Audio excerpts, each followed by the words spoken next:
Is my audio alright? Because I knocked my microphone onto the floor and it sort of like bounced, which is never good.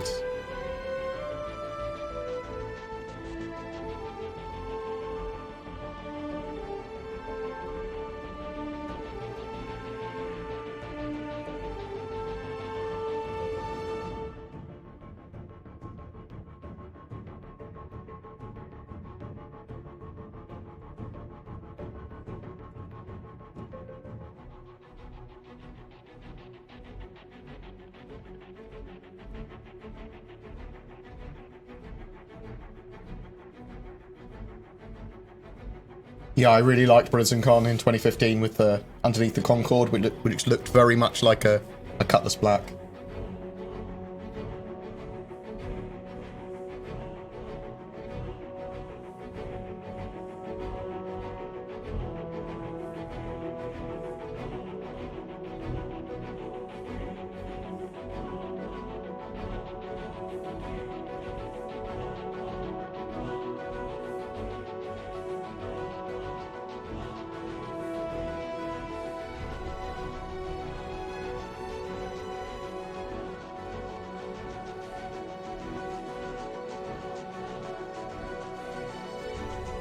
I have just accidentally wiped the chat clean on my screen.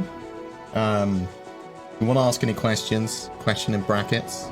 We'll start in about a minute or so.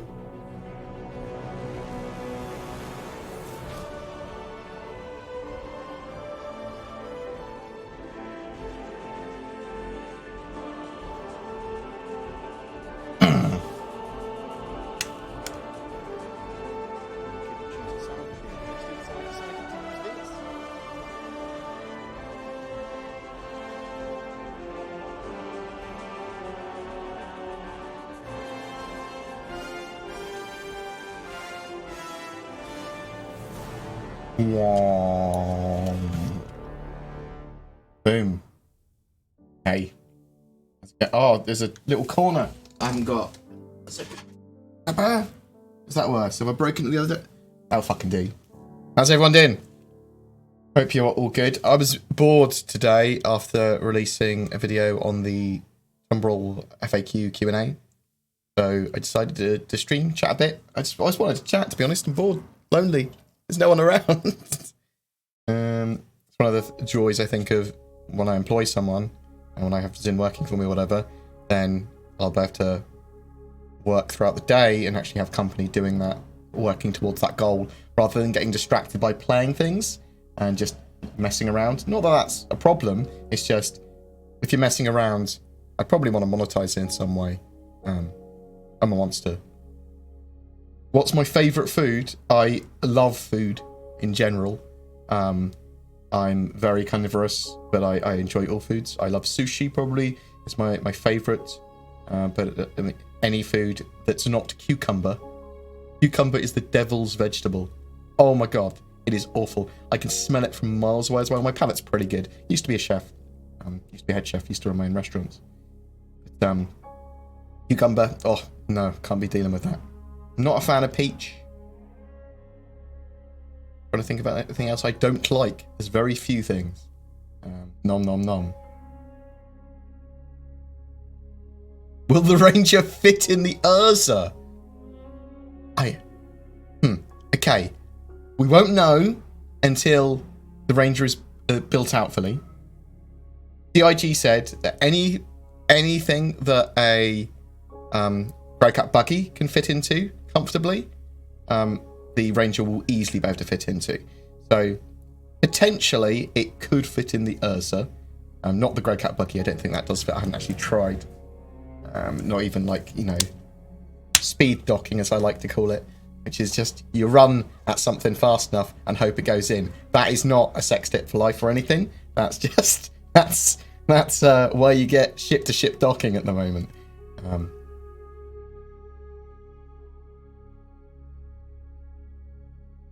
Do you think CIG will make their version of Lumberyard available for public, like Unity 3D and UE4? That would make me learn the heck out of it. Well, I mean, you can learn the Lumberyard engine now. Obviously, the Lumberyard is fully available, and CryEngine is locally available as well, I believe. You can get a good idea of that. Obviously, they do have a load of their own bespoke tools. Now, I don't think that we will get their version of Lumberyard. Even if they go for full modding support, we won't have their version. We will have a more front-end friendly version that they will maybe even limit a load of the use from, but it will look a lot better. Their tools are for their own internal use. And if we do get full mod support, I hope we do, because that is something I'm expecting. And private servers eventually. I don't need it within the next 5 years, but I do want it eventually. That will increase the longevity of Star Citizen and allow for amazing sort of like Battle Royale mods and Battlestar Galactica mods, and what other words have got battle in? Battletech. We can have mechs, but you know what I mean? It's like you can do so much if you have modding capabilities with Star Citizen, because you can simulate a system or a planet or a moon or whatever size of area you need. Although, again, we're not sure how server meshing will work on private servers. Most likely it will just be a single server instance, but we'll have to wait and see. Maybe we'll have to rent servers on other people, that sort of stuff. Maybe they won't have modding support, or private servers, which would be very upsetting to me, but we'll have to see how that evolves. Is the audio too loud, quiet, whatever? I've got the music in the background of Petra Camacho going through things like the ArcCorp main theme and that sort of jazz. Have you ever considered doing voiceover work? I would love to do voiceover work. Someone wants to pay me to do voiceover work, boom, I'm there. If someone wants to ask me to do voiceover work for free, boom, I'm probably still there. I love the idea. I know lots of people have got into it. I'm not sure if I've got a voice for voiceover work. I was very good at GCSE drama, but I can do a few voices, and I can do a few sort of emotions. Everything I do would be pretty real. But I'm not sure if my voice is appropriate or not for voiceover. I fucking love it though. Oh my god, can you imagine?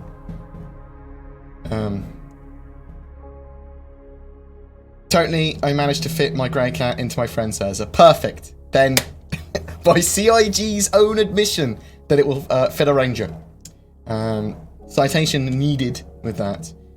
There's some interesting stuff I want to talk about with the Tumbril Q&A. I'll just sort of bring it up so people can ask some questions on it if they're interested in a minute.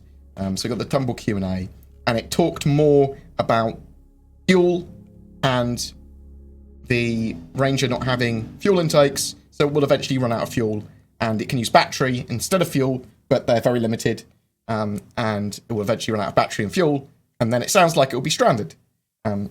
So that's interesting to me, because we need to know exactly what the ideas from CIG are now about fuel. It's gone through a few iterations and ideas.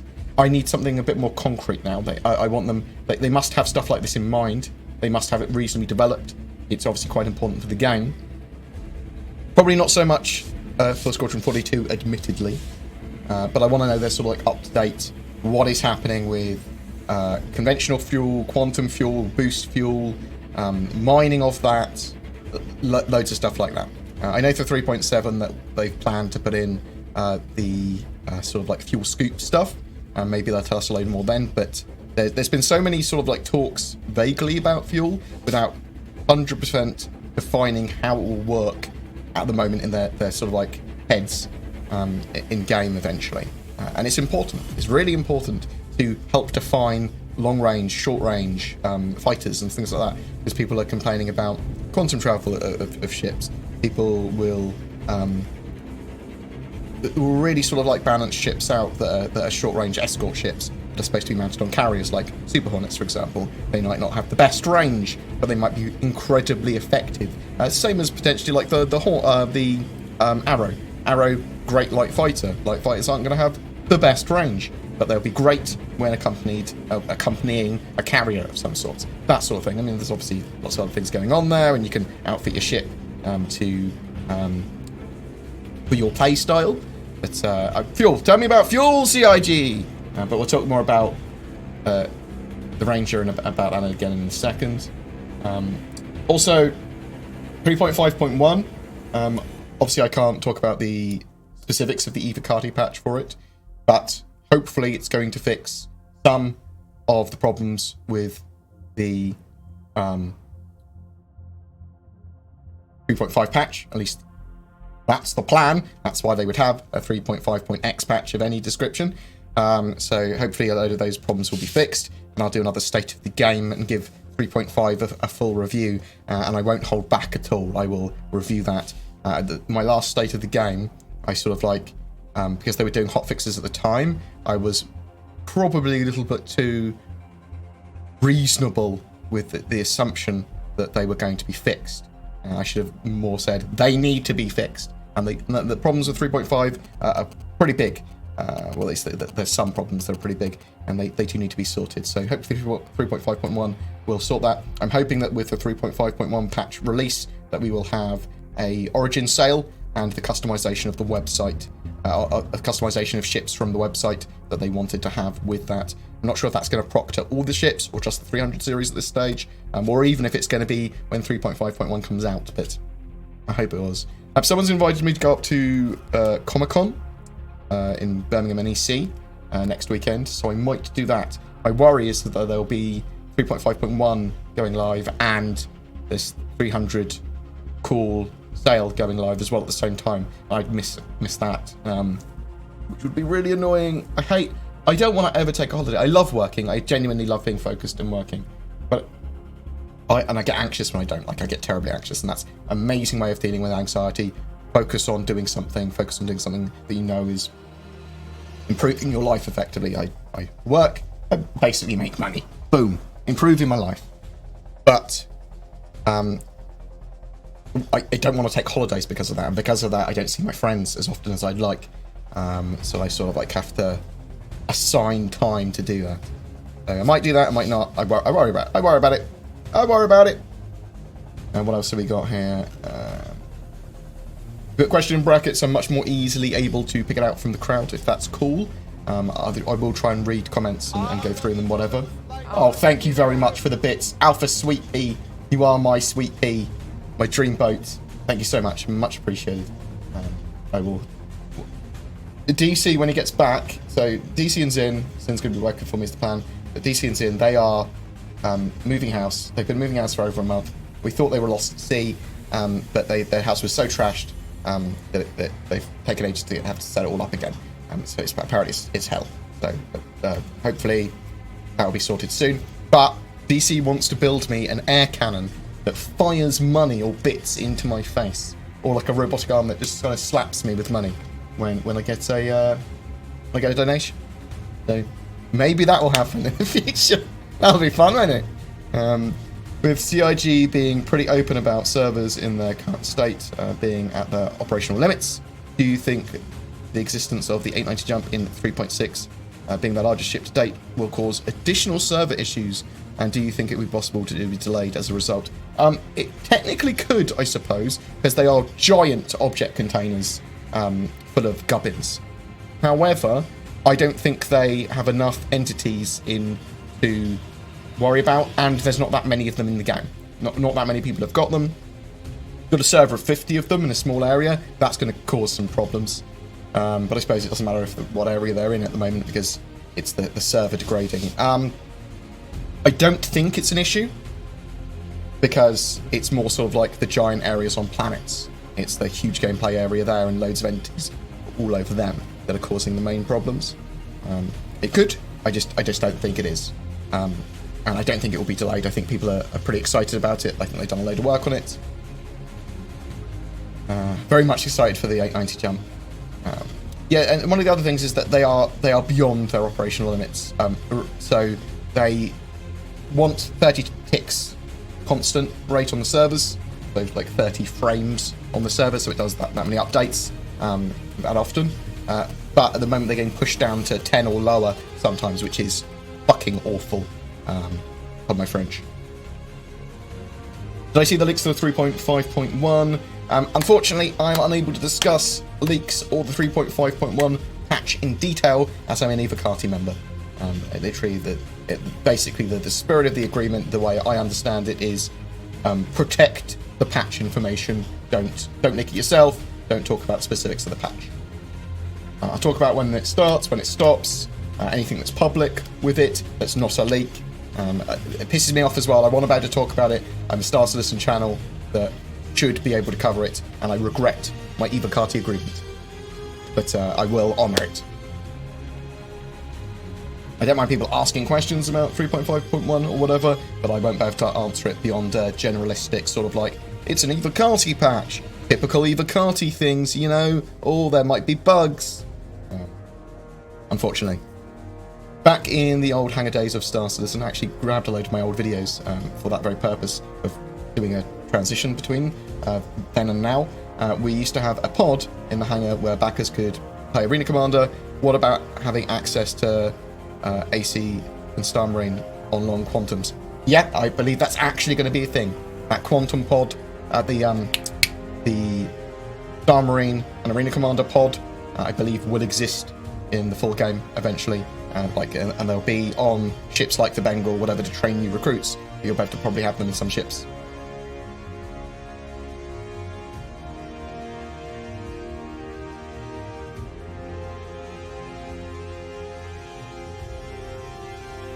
What has Chris Roberts' track record been while game projects? Has he ever been known to have incomplete or abandoned project?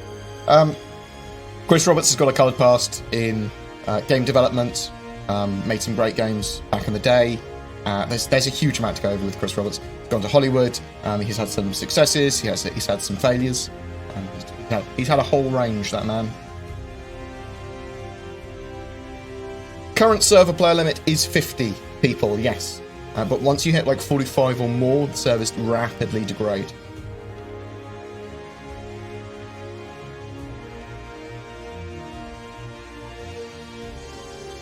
I mean to ask about robots, drones, NPCs. Have they talked about their implementation at all? So there's not going to be AI-based sort of like robot-y things in the game. So the idea is that AI in lore, when it comes to like robots and things, always sort of like has failed or whatever. We might eventually get them as like an alien race we fight, maybe like the Borg or something. Who knows? There are going to be drones. We don't know to what extent they're going to be automated, those drones. There's definitely drone control stations from ships that allow you to interface with them. They've briefly talked about it, saying that drones might be sort of like semi-automated. They might be able to do the task you last told them to, but we don't know to what extent. That sort of stuff is very, very briefly been talked about, but not more than that. You might need to control them fully. For them to do stuff in the future, or certain drones might have some automation than others. Why are so many people salty about size 1 gimbals? I don't see how it's game breaking. Well, I mean, it's hard to argue either way at the moment. So, size 1 gimbals on the... Are you talking about specifically on the Tumbril Ranger? So it's got size 1 gimbals, but it's got its own specific unique mount. Those size 1 gimbals, and it's 2 size 1s at the front of the bike, that allow them to have some angular movement, so that it can aim without having to just rush and go directly at a target. Hello, floorboard, love your face. How's everyone doing? Appreciate a little reasonable amount of people already in for such an early stage of a stream. Do you expect we could see any updates to locations we already have in the verse, like Hurston, ArcCorp and others? Yes, they're planning on doing that. Obviously, they're planning to open up the hospitals there. We're going to see, I talked to people at BritisonCon as well. We're going to see other areas of ArcCorp open up, like the rooftops, things like that, things for missions there. Potentially other areas that are landing zones there that we travel between. Hurston's obviously going to get the hospital there, and they will expand out bits of the city more. Obviously, that's not necessarily a focus for them. 2 years subscribed. You are still a neg to me, monkey. Oh, Hannah, thank you very much for the subscription. Thank you very much. 24 months is a long time. Oh my god. Appreciated. Sticking with me this long. And a lot of people have been subscribed for a long time. So, oh my... I'm such a beautiful egg potato. Thank you. But yeah, they are... Oh, then Smitty Dot. Thank you very much. Cheers as well, mate. Thanks, BG, big cheer, big G, thanks. I can't words. So yeah, they are planning to have more things in those areas, more missions, more area, all that sort of stuff. We don't know when we're going to get it. It might not be something they're fully focusing on beyond hospitals. I suspect hospitals will be put in reasonably soon, mainly because they want to have them as respawn points rather than your HAP. because that's where you get like recovered to. But we don't know exactly when. With ArcCorp, there's going to be updates really soon with ringed buildings and stuff like that. So bear that in mind. They are adding lots of new architecture there, and Hurston will get loads of lighting updates and branding updates and stuff like that as well. And you'll see that throughout the verse. They're constantly updating that tech. They're constantly updating their procedural generation and their the landscapes. And at the moment, actually, they're working on procedural tech version 4 and procedural effects version 4 for that. So you're going to see less popping in of assets, better looking terrain, terrain scaled at a larger scale for like canyons and things like that. Better cityscapes. Well, I think a lot of the cityscapes are actually placed by hand, admittedly, from the landing zone. So they have a landing zone like Area 18, and then a lot of that placement of the other areas and the buildings around Area 18 are very much done by hand rather than just procedural generation.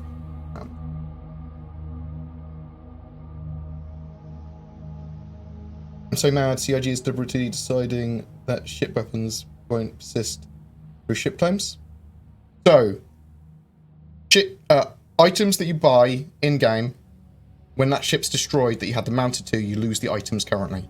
That won't always be the case. Well, I believe, they said potentially, but I believe the idea is to have insurance that will be able to cover them if you pay for the insurance. And potentially the customization thing they're doing with the 300 series might help fix this as well. You'll be able to sort stuff out on the back end.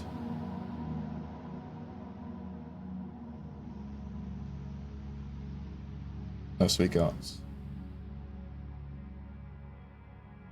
Not really a question, but I really want land claims. So when I had an interview with Erin beginning of last year, thank you very much, Dalamars. Morning, Mr. Gamer.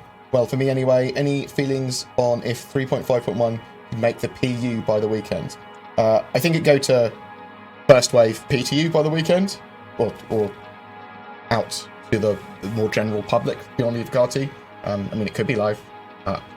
Full disclosure, I have not played it yet. I have not played 3.5.1 yet. I have not had time. There's been life things, unfortunately. I will hopefully get to play it later today. So apologies for that. But at least I'm less likely to break any form of NDA. Yeah, so I had an interview with Erin beginning of last year, and he was most excited the whole year for land claim gameplay, which they wanted to get into 3.4. And obviously that changed like 3 months later. They rescheduled everything. But he was super excited about it, and we talked a lot about it. And it wasn't going to be the actual placement of the outpost, I don't believe. I think it was just surveying land, placing the beacons, and then some gameplay attached to that of claiming a piece of land and some potential missions or protecting it or something like that. He was very, very excited. But unfortunately that didn't happen. But I still suspect it's quite high on their radar. Once they've got through all the stuff they desperately want to get, I suspect land claims will be pretty quick after that.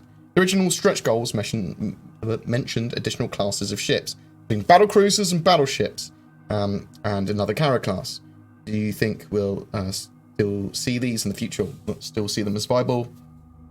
Yeah, I think that I think we'll see a much larger range of ships eventually in Star Citizen. It might take a few years, but I do think we'll see cruisers, battleships, battlecruisers.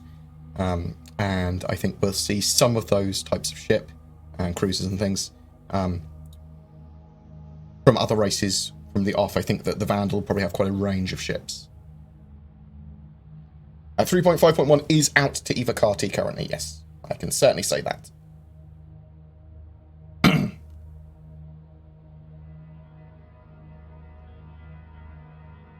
Yes, so today is the European elections for European MEPs. So anyone's in the UK, if you can vote, great. I'm not going to force you though. I believe you could also vote online. You had set it up. Nebify just released a video talking about 3.5.1, lots of bug fixes apparently. It's so it's an interesting thing. So 3.5 wasn't actually in that bad a state when it was in the PTU. But when it went live, or maybe it was the last patch just before it went live, it came into quite a bad state, in my opinion, or worse than it was in the PTE. So until it's actually live and in our hands, we don't know. I didn't see this in the patch notes. Do you think they'll manage to fix single vehicle spawn in 3.5.1? I suspect that a load of the major problems in 3.5 will be addressed. I'm not sure which ones. And they might do a few more updates to that patch before it even goes live anyway. Do you see what I mean? Might add some more. But I can't be more specific, unfortunately. Come on, you keep skipping my question. Have you put question in front of it? And I haven't seen it. Is there a fail? I am a few minutes behind, though. So I'm like 7 minutes behind. That's probably why. Do concept ships go on sale during the anniversary? So this year, CitizenCon and the anniversary sale appear to be on the same date.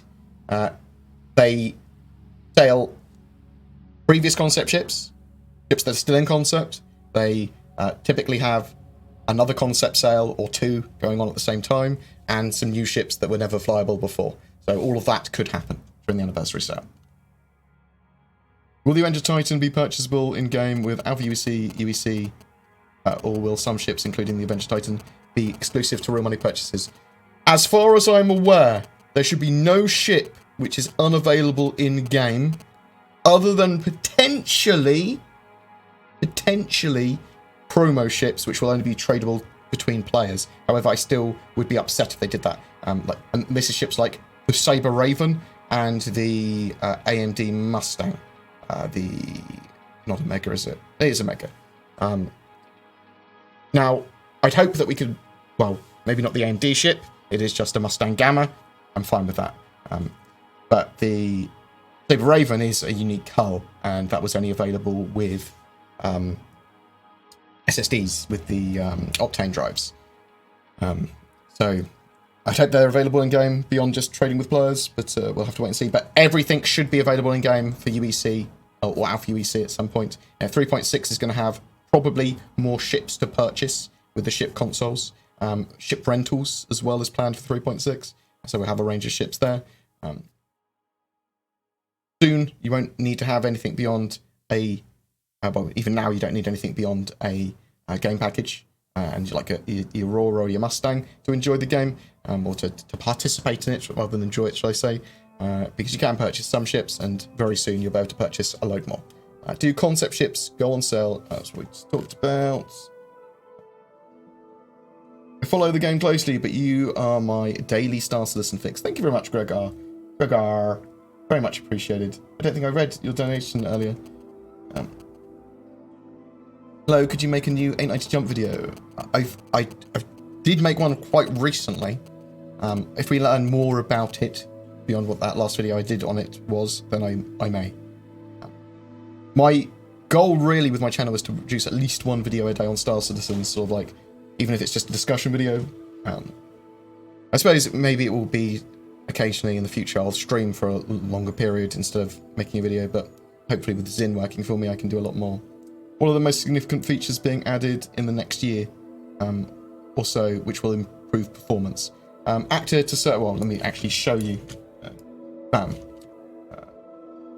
Right.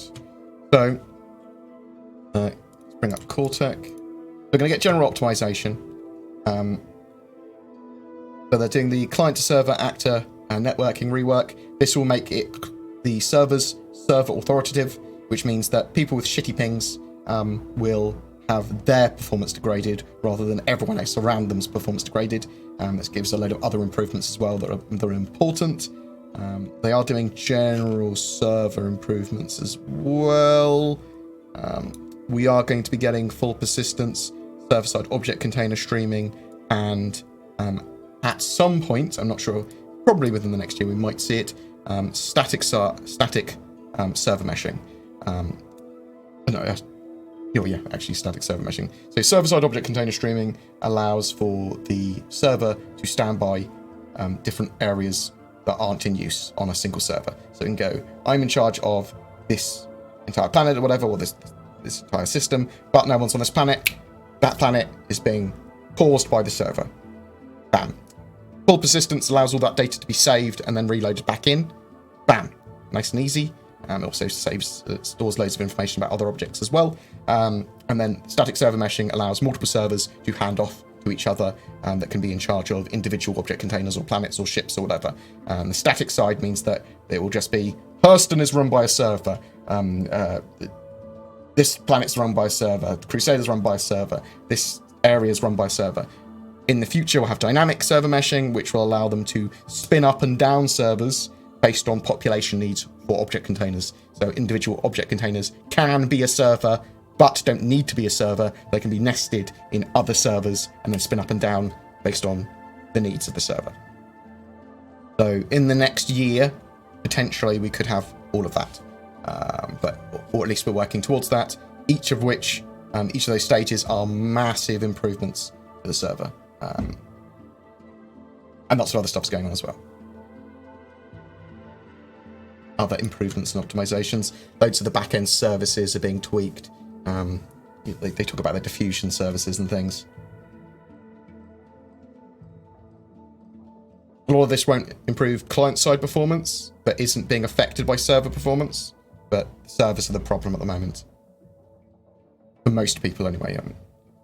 Obviously, there's Vulkan support as well, which is going to be coming online. But we don't know exactly when we get that. Probably, I would expect, next year, Q2, Q3, when I'd expect Vulkan support potentially for Star Citizen, potentially, because they want it for, almost certainly want it for Squadron 42. That's what we got here. Will the Merlin ever get buffed enough to pose a threat to anything besides a Tumbril Ranger? So there are updates for those ships in 3.6. We've got the P52 Merlin improvements, and the P72 Archimedes is actually being made flyable. So they need to balance combat, they need to balance loads of stuff in the game. So until then, it might not pose a threat to anything. But once it comes into its own, it will pose at least an assisted threat to something. I don't see it being used effectively by itself very much, but I do see it working very good in conjunction with other ships. Any word on location markers only showing in quantum travel mode, finding landing zones or whatever on the Planet surface is a nuisance. So they have previously talked about they want they want maps. They want the ability to roll all the way down from the star map all the way into a planet's surface potentially, and have 3D maps of interiors as well.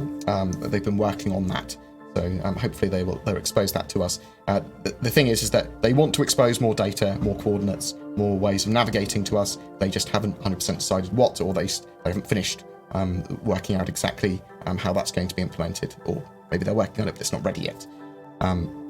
So yeah, we'll have ways of navigating, much better ways than we currently have in the future. Just, I don't know when. Did they explain how land claim vouchers that were sold are going to persist? No, they did not. And I actually talked to Erin about that. Obviously, in the short term, they're just not going to, are they? If they had them in 3.6 without full persistence, they're not going to persist. And then the other thing is that what if people have multiple land claims on top of each other on different servers before we have sort of like united servers, I suppose. What should we call that? United shard? Or whatever, the mega universe. Because even when we have server meshing, this first iteration of server meshing is not going to mean everyone on the same server.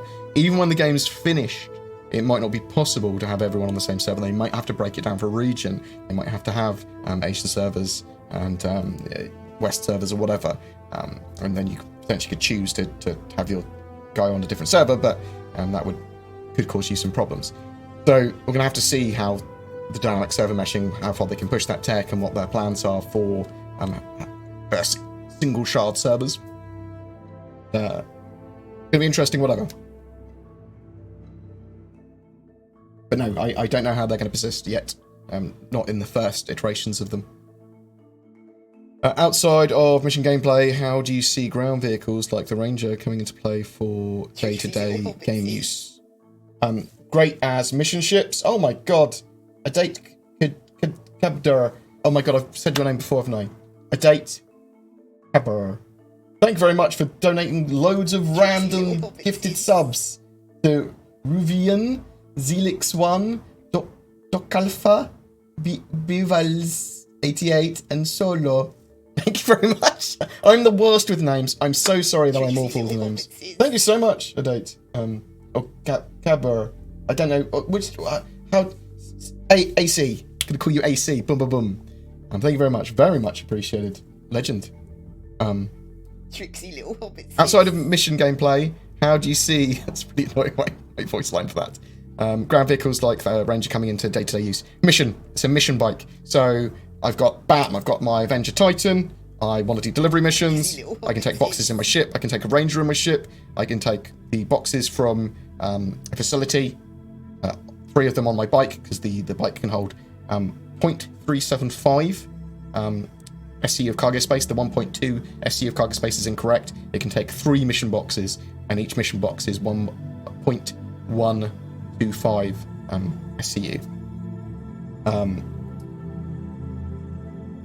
So yeah, it's going to be great for driving around planets. It's going to be great for exploring. It's going to be great for getting crates from A to B and from your ship to city, from city to ship, from bunker to your ship, all that sort of jazz. It's just going to make your life easier.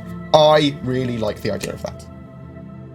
When do you think the merchantman will come out? Well, the Bounty Defender's being worked on. Hopefully we'll have it 3.6. That will give us a lot more of a... He's gifting more subs! Said DFS Stowe. He's got a sub from AC. You monster. Thank you very much there. I do appreciate it. I've never really pushed for subs on the live streams. But thank you. I'm hoping that when I've got stuff a bit more set up, when Star Citizen's in a much playable state, when I've got Zin working for me, bam, wham, we can sort of like get daily or bi-daily, every other day, gameplay and streams on the go, get some people involved. I love what Rexilla's doing, and I love what some of the other streamers are doing, and I want to get involved and play Star Citizen as well. I do want my channel to genuinely be a one-stop shop for Star Citizen. I have to throw my hat in with it in the fact that I genuinely think it's going to be a great game. But I will cover it warts and all, whatever. I was thinking the other day that I felt a little bit guilty for not covering the Forbes article in full, like, analyst, debunked and talked about, to give a full summary of their article and then tried to go through what I thought was unfair on it. But I want to cover the game on my stream and on videos. And that Forbes article was very little about the game. It just wasn't about Star Citizen's development, really. But there were some bits in there, obviously. There was a lot about personal life. There was a lot about opinion bits. It was a lot of old information. It was nothing new. It was nothing about Star Citizen that we hadn't already covered. But I just feel guilty about it because I was like, well, was that because of my own internal bias for it? And then I went, well, it doesn't fucking matter. It's my fucking channel. But yeah, sorry, I was talking about the Bounty Defender and the Merchantman. Bounty Defender, bam, once they got that done, 3.6, they'll be able to know a bit better when the Bounty Merchantman will be able to probably be coming to us. It is a complex ship, it is a big ship, it's got shops on board and things. Doubt those will have functionality when it first comes out. But I mean, I think we could see it as early as December next year. It's big, that's optimistic. Unpopular opinion, 3.5 isn't that buggy. So you can avoid the bugs in 3.5. However, there are ones that do prevent you and gate you from certain gameplay, and there are some major problems with combat and pips and stuff like that. So there are some major problems with it.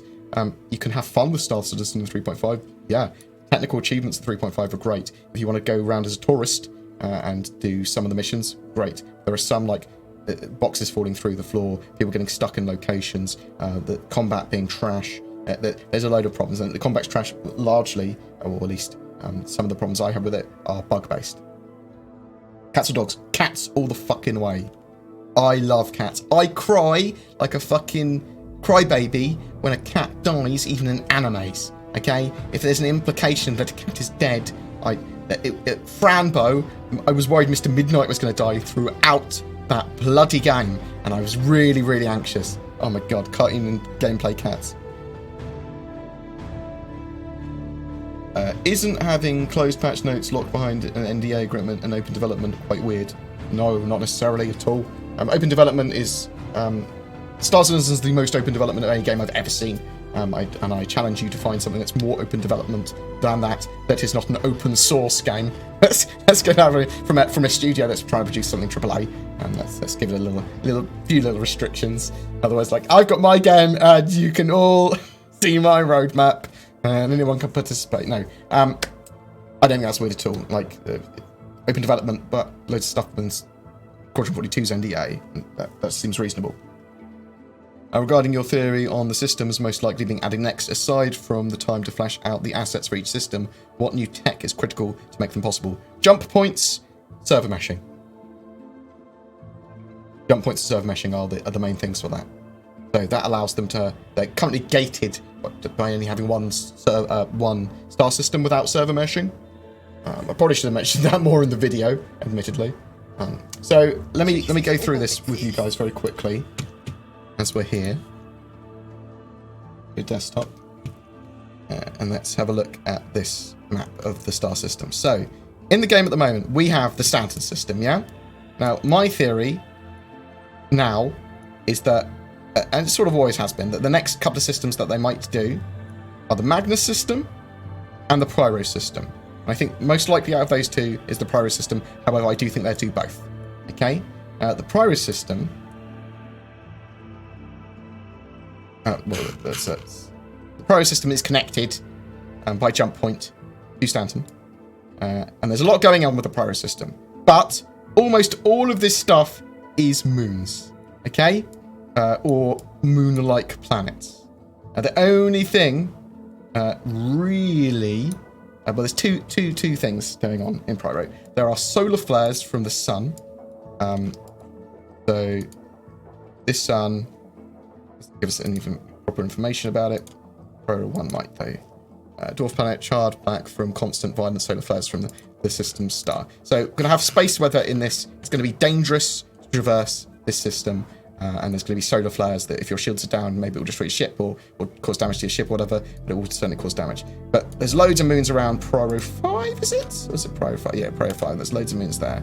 There's a big old asteroid field. But there's Ruin Station as well. And that's the sort of like the hero landing zone. But that's pretty much it. A load of moon-like planets and a load of moons. Bam. Really fucking easy for them to do. Okay? I genuinely expect they could do that in a quarter. All of that. Boom. Next, after that, I genuinely believe that they'll go to Nyx. Now, you might have heard of Nyx before, because we have Delamar Levski in Stanton, which is actually going to eventually live in the Nyx system. And here we have only is it 3 planets? It's 3 planets. So we've got an ice planet, Nyx 3, if my house gets my memory. Yeah, ice giant. So basically single biome or whatever. And then we've got a couple of, this one's mined out, I think Nyx 1. Nyx 1's Chorus World that's been mined clean. Then we've got Nyx 2, which is a world like the moon of Aberdeen. So it's like high pressure smog. It's got acid in it as well and things like that. But it sounds like a single biome. So basically, is there a moon somewhere that I've missed? There might be a moon as well. But it's pretty basic. And then we're going to have Delamar on this asteroid belt over here. Boom. Perfect. So that, again, pretty fucking easy to do. Probably a lot easier than Pyro was to do. And then, I genuinely think that we are going to be going the Odin system. Now, you might have heard of the Odin system. Because Squadron 42, at least part of it, and maybe all of it, but maybe it is all of it. Now, I suspect we'd have more than just the Odin system, but I don't know. So the Odin system, that's where the coil is. That's where the Squadron 42 vertical slice was. So we know they've worked on the coil and Gaini, which is the moon here. That used to be Odin 1's moon, but now it's Rogue Moon? What is that now? Is that a rogue planet? now that it doesn't have a planet that's orbiting. It doesn't have an orbit. It just sort of like hangs around this mass. But then we've got, again, planets, I believe, Odin 2 and Odin 3. Is there Odin 4 as well? And Odin 4 that are pretty simple. We've got a gas giant at the edge there. They can do that as long as they get Crusader done. We've got uninhabited world other than testing facilities from scientists. And then that's got an icy moon. I remember. A snowy moon, I believe, actually. Riley Station, snowy moon.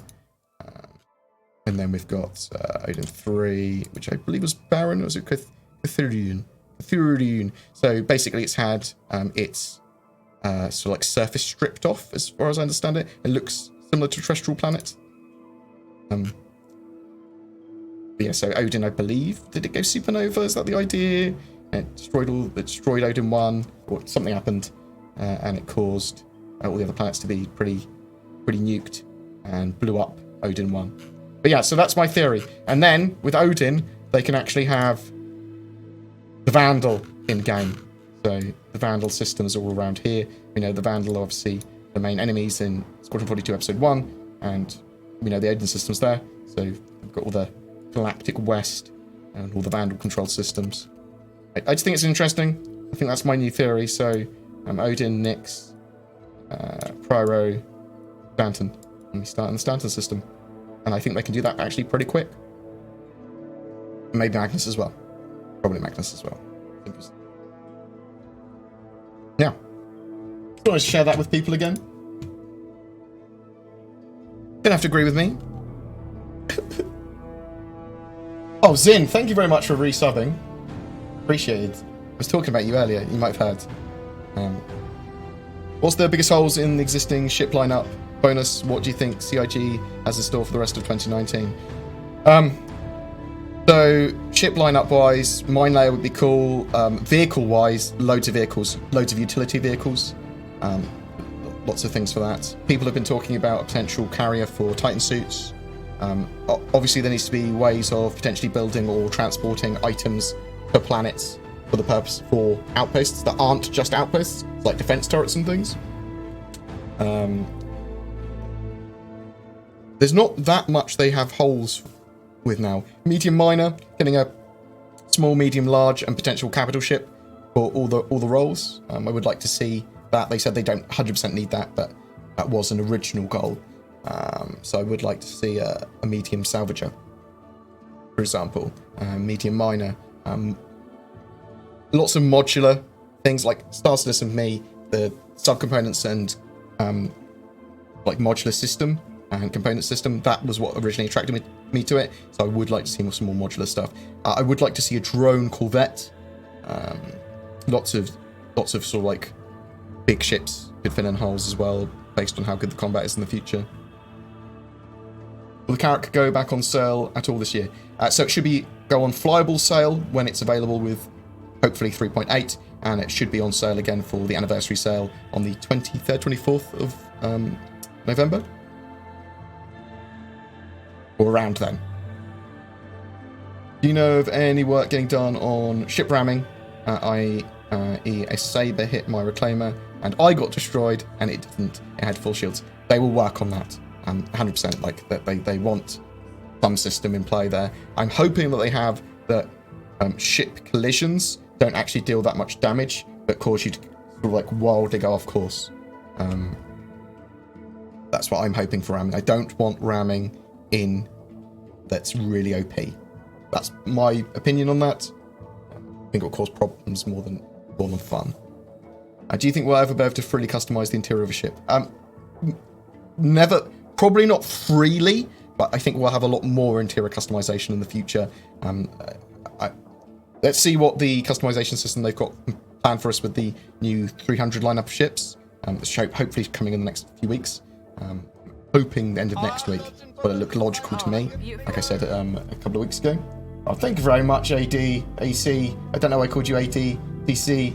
Oh, Frankers, 100. Thank you. Oh my God, you're a legend.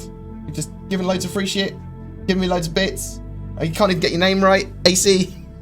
Appreciate it. I'm the worst. Oh, I don't know why people want to give stuff to me. Like, But yeah, I think we'll have a lot more customization of ships with full persistence as well. We'll be able to put bobbleheads and flare everywhere. How's your dad doing, and how you doing, my friend? Stormfire, I love your face. Thank you very much for asking. Good chap, Stormfire. My dad's doing fine. So my dad is a proper hardcore worker.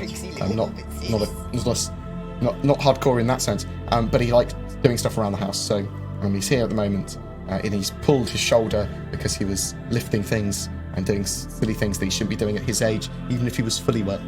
But he's doing good. He's doing good. I'm doing all right as well. Slight anxiety about random stuff. I'm doing pretty good, thanks. Why are you so handsome? Good question, Panda Man. You got a pretty mum or something? This question applies to everyone. Why? What do you mean? Wait, of course my mum's hot. Oh my god, my mum watches these. I love you, mum. I'm sorry, I'm not selling him off to my stream. Do you think the PC spec requirements will greatly increase when Squadron 42 releases? No. So the intended spec, potentially, but it should work and scale better than it previously has. So we should have lots of scaling for Star Citizen. But the top end of Star Citizen, there should be a load more features to make it look even better.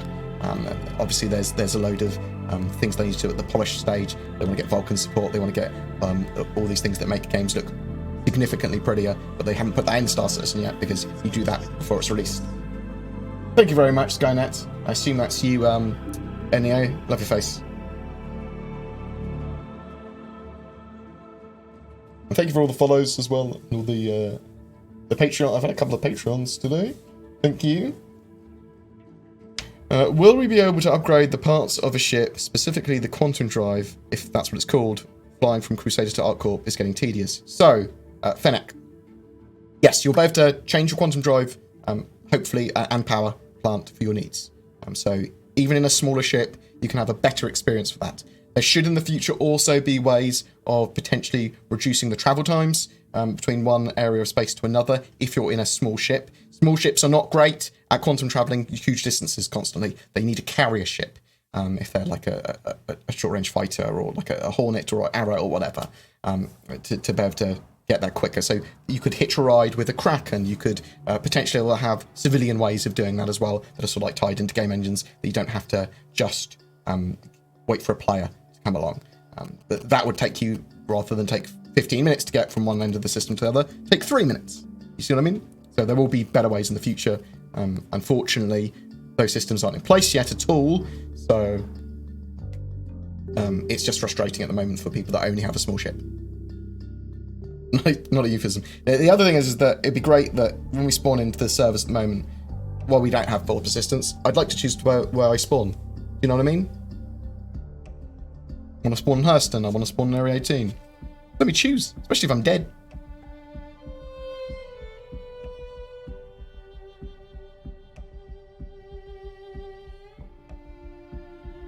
When do you think the Star Runner will go back on sale? If they have another Crusader ship go on sale between now and November, then. Otherwise, 24th, 23rd, 24th November. Doesn't come. The anniversary sale. Go on sale. Thank you very much, Sandman. JP Sandman. Love your face. 20 months is a long time.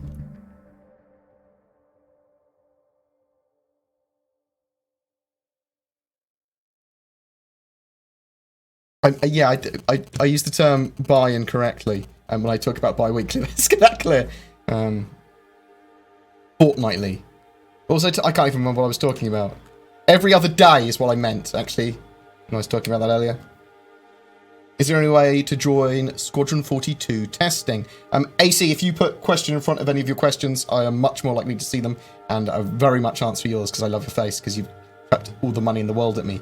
Is there any ways to join Squadron 42 testing? I believe that with Squadron 42 testing, if you're part of the QA team for Star Citizen, literally have a job with them, you'll be able to test it.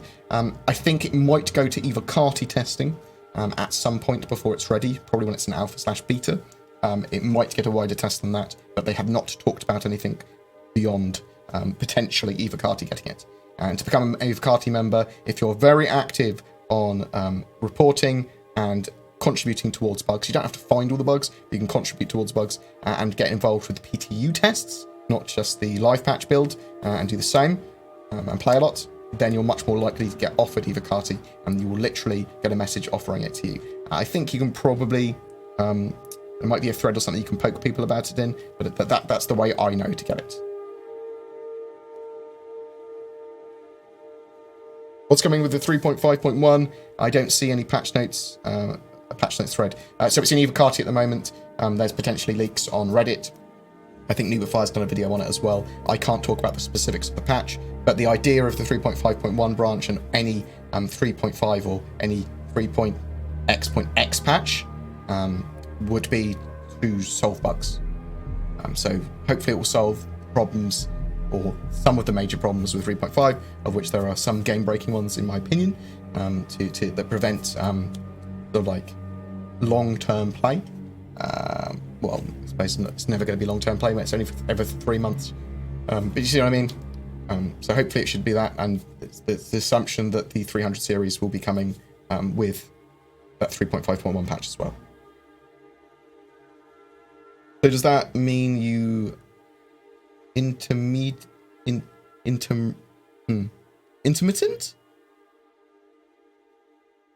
That mean you it me it? Oh my god, I can't read this word. Indeterminate. The indeterminate? My eyes don't work. Ted, I've lost the plot with your question about Schrodinger's whatever the fuck it was. Please help. Send help. Christian, how long do you think it will take to travel through a jump point? Probably not very long at all. 30 seconds? That'd be my expectation of it. For known jump points.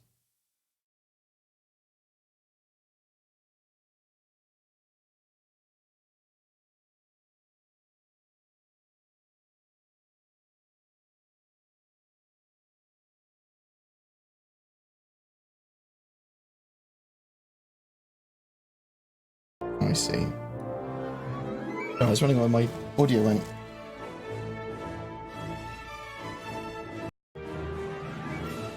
Yeah, we still have audio. Good. I've lost audio. I don't know why. Oh, my headphones slept. Sorry, apologies. Have CIG made any mention about a camera gadget for first-person usage for shooting professional camera footage, maybe to go with the news fan? So, two things. There's the faceware camera that they're making for VoIP, so that's going to give you the best possible experience. I suspect we'll learn a bit more about that at CitizenCon. That's been in development for a while. They were supposed to take pre-orders in January. It's been a good while now. Hopefully we'll find out some more about that later. But that's for VoIP. For the news van, we know that there's going to be newsfeed screens internally. There's going to be a camera, but we're not sure how it's going to work yet. We're not sure if it's going to be recording stuff for missions, if it's going to actually enable you to output that feed to somewhere else in game, whether you'll be able to save that, or whether you'll be able to send it to a Twitch channel. We just don't know yet. There's some form of gameplay there, though.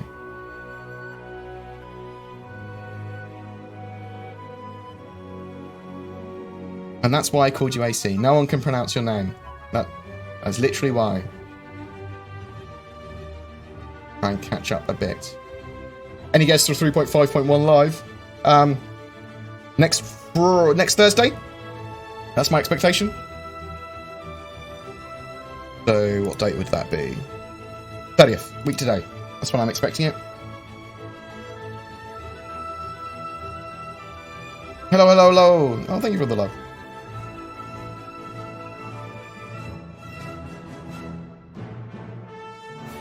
From a gameplay logistics perspective, what's the difference between bikes and dragonflies?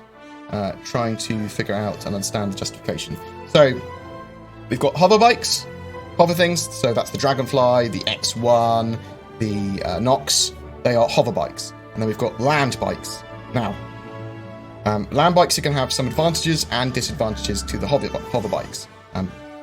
Land bikes, or wheeled bikes, let's call them. They're going to be smaller, typically. So they're going to be more compact, but more easily able to take them places. They're going to have less emissions, so they're going to be harder to detect.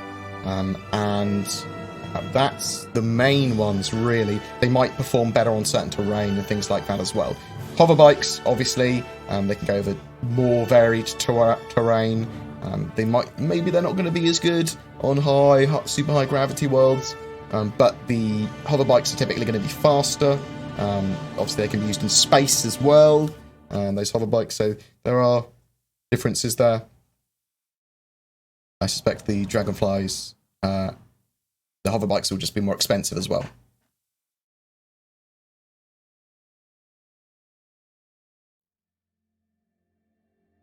Unskippable player animations, weakness or benefit to gameplay? I'm fine. I think they're actually doing it so that you can break animations, but it sort of like does another animation to break it correctly. I would like the ability to stop and cancel animations as long as it looks natural when you cancel them.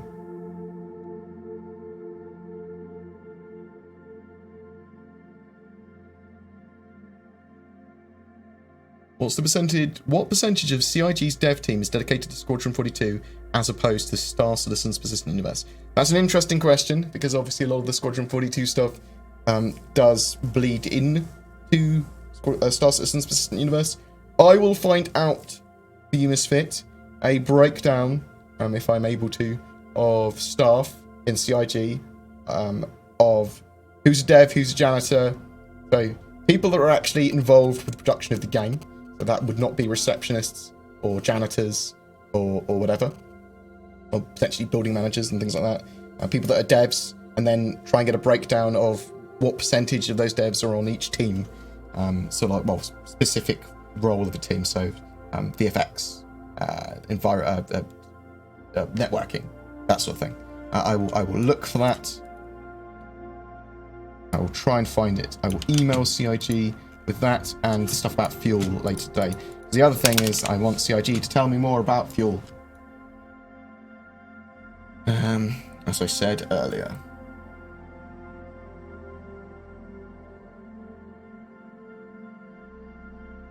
Yeah, 3.5 has had a lot of problems, and 3.5.1 hopefully will fix a load of those. What do you think 3.6's law system and black market gameplay will look like? How would you guess they might impact gameplay? So I talked to some people. Potentially they want to have salvage and scrapyards that you can have interesting gameplay and sell stolen ships at. So my expectation of black markets is somewhere to sell stolen merchandise. So stuff that you've stolen off people's ships and looted off their bodies, a whole stolen ship potentially, looted cargo, things like that. And potentially buy some lucrative products if you can smuggle them somewhere. So stuff to do with smuggling, stuff to do with selling. But also it's going to be the ability that things can be detected with that system as being narcotics or illegal or stolen, and then you'll get a crime rating accordingly if you're caught with them on you, and you potentially will get chased or whatever. So in 3.6, that's the basics of what I think we're going to get. Potentially the ability to sell some new stuff, to buy some new stuff, smuggle some things between areas, and to get caught doing that, because that makes smuggling a proper thing. That gives outlaw players a lot more cool stuff to do when it comes to stealing people's ships rather than just blowing them up. Schrodinger's cat is not alive or dead until the box is opened. Thus, your hatred of Schrodinger's indeterminate until the box is opened. I can't read that word.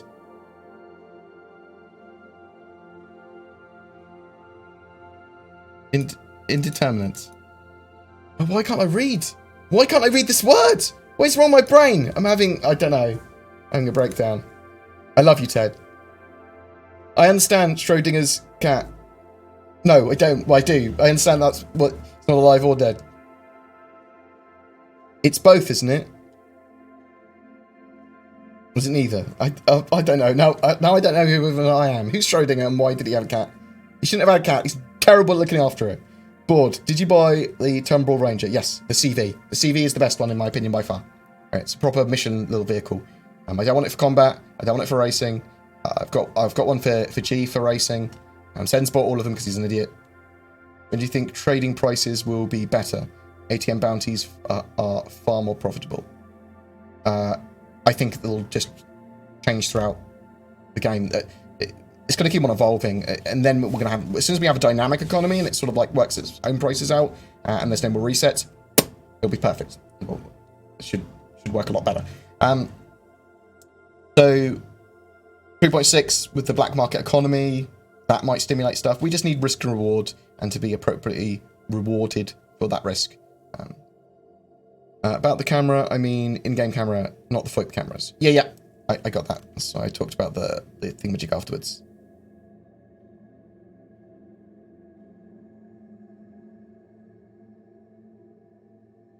Is there anything known about underground tunnel systems beneath cities? So I think Levski's going to have an underground tunnel system. Expect to potentially see them as part of just cities and areas in some of them for the landing zones. I'm not sure if there's going to be a procedural tech system for them or if they're going to be hand-placed. They are building caves out at the moment. I wouldn't expect them in everywhere, just them in very specific locations. I'm going to buy so many spaceships. Love your content, Bored. Keep it up. On 17, I will keep it up. $5 keeps it up for a long time, if you know what I mean. I'm talking about my content. Thank you very much appreciated. Legend. And one day, it will fire $5, £5 into my face when someone donates. Oh, how good would that be? That would be the best. Tell you that for nothing. What else have we got here? Oh, the 300 series customization options supposed to be coming in 3.5.1. I believe so, but not confirmed. Or we'll have that come in a later patch. Technically, it's not related to the patch, I suppose, because it's a website thing, as far as I'm aware. But I believe it will be coming with the 3.5.1 live. That's why I'm expecting it to be on Thursday, and also to have an ATV about it. See what I mean? That's sort of like how CIG work. I understand their processes pretty fucking well now.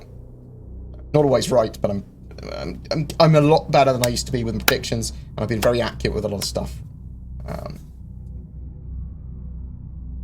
I like to toot my own horn. After Squadron 42 is finished, how long do you think it will take until we have more or less a finished game? Oh, fuck. For Star Citizen, finished game is very different from having a beta or the game playable and no more resets and things. 4 years, maybe, after Squadron 42 is released. Something that's like a on-the-shelf product. I'm thinking now. Much earlier than that, we'll have Star Citizen in much more of a beta state and no more resets. Distant gameplay and that sort of stuff. I think. Sorry to be that guy. Has there been any character updates recently? Not recently, no. Of all the games you love, why did you choose Star Citizen as the focus of your channel? Because it was something no one else was doing, or very few people were doing. I really enjoy the idea of Star Citizen, the community in Star Citizen, the project. It hits a load of sort of like notes that I really enjoyed and really like and get really into. And it's because I have stuck with it. I just have. I enjoy it. I'll probably do some other stuff in the future. I want to do VR again, and I probably will play other games on stream, especially with Zin working for me. I expect you to be bored shitless of just playing Star Citizen all day, all the time. I wouldn't, but, you know, I feel like I'm earning direct money from it. I suppose she would be as well. No, I'm very excited about Star Citizen and the promise of it, and the project as it continues to go forward. That's why I've chosen that as the focus of the channel, because it was sensible to do so. Very few people were doing it, identified a niche, and I love doing it. And I found it relatively easy to stick with. I've released a video, at least one video a day, sometimes up to 3, almost every day for the last 3 or 4 years.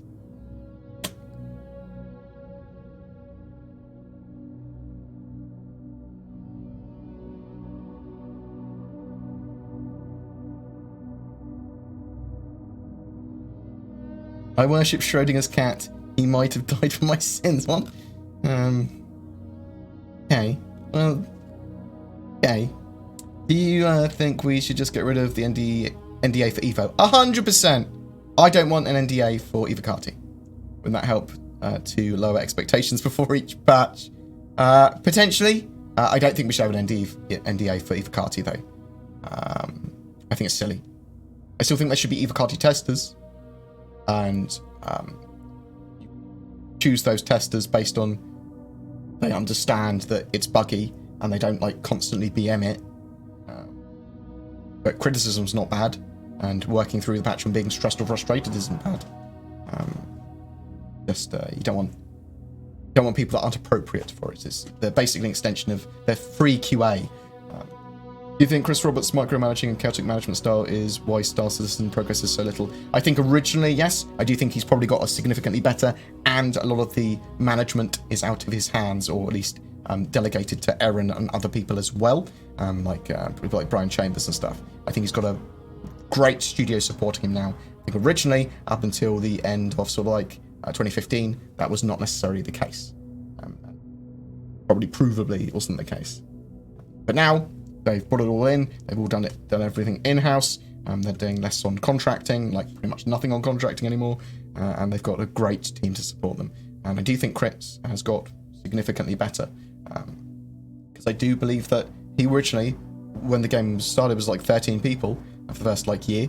And he was able to macromanage. And then he sort of like kept that up when they had like 250 employees, which was obviously not appropriate. But then, obviously, they got more, and they changed the style, and they got more people on board, and Aaron joined, and Aaron's fucking amazing for the project. Do you think that Chris Roberts' realism desires are going overboard? He hasn't gone for that much realism anymore. Like, it's reined back. It's the rule of fun will trump. He wants fidelity. He wants the game to be as best as it can be. That's not necessarily realism. I would say he's a bit too much of a perfectionist for my desire. I'm okay with the game looking almost perfect, or like at like 95% rather than 100%, sort of like to his vision. So I do think it's a bit overboard, his desires for super fidelity, whatever. I think it's admirable, but I don't necessarily think it's the right choice, especially for a business to make the most money. Saying that as a capitalist. So, yeah, I mean, it's what it is. Hopefully we'll get a great game for it. And I do think that, as I said, Chris has become significantly more efficient and better as a manager.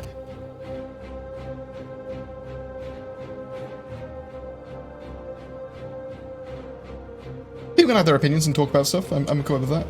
You don't have to overly question them.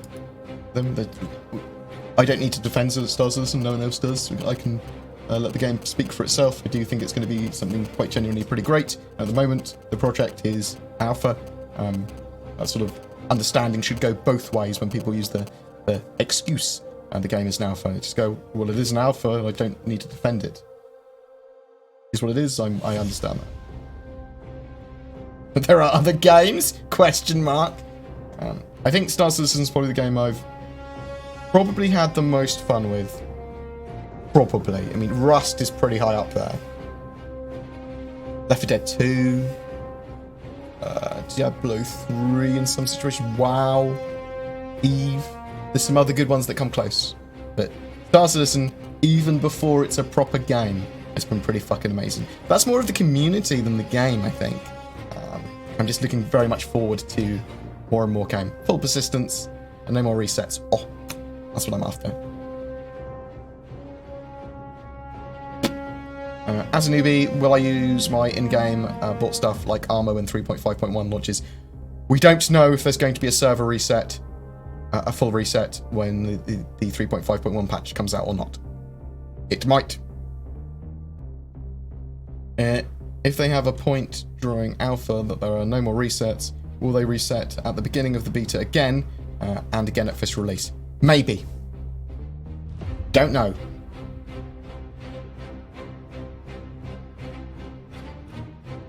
At some point, they will say there are no more resets, and we are moving over from alpha UEC to UEC. At that point, I believe there will be no more resets at all, because the UEC will be literally on your main account.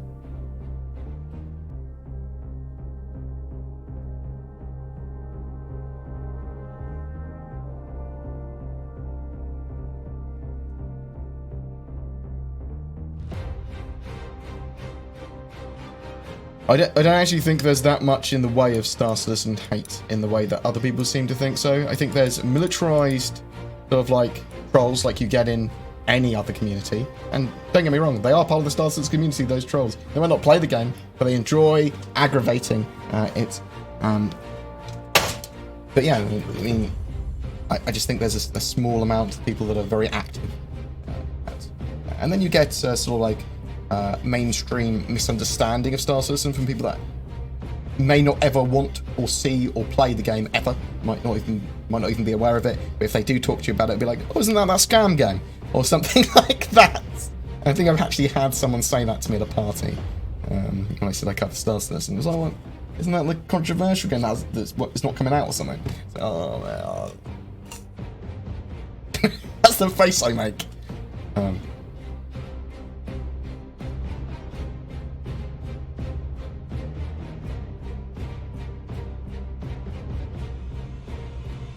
Could you hear my phone doing something? I never usually have my phone there. I never normally have my phone on. Doing something. Apologies.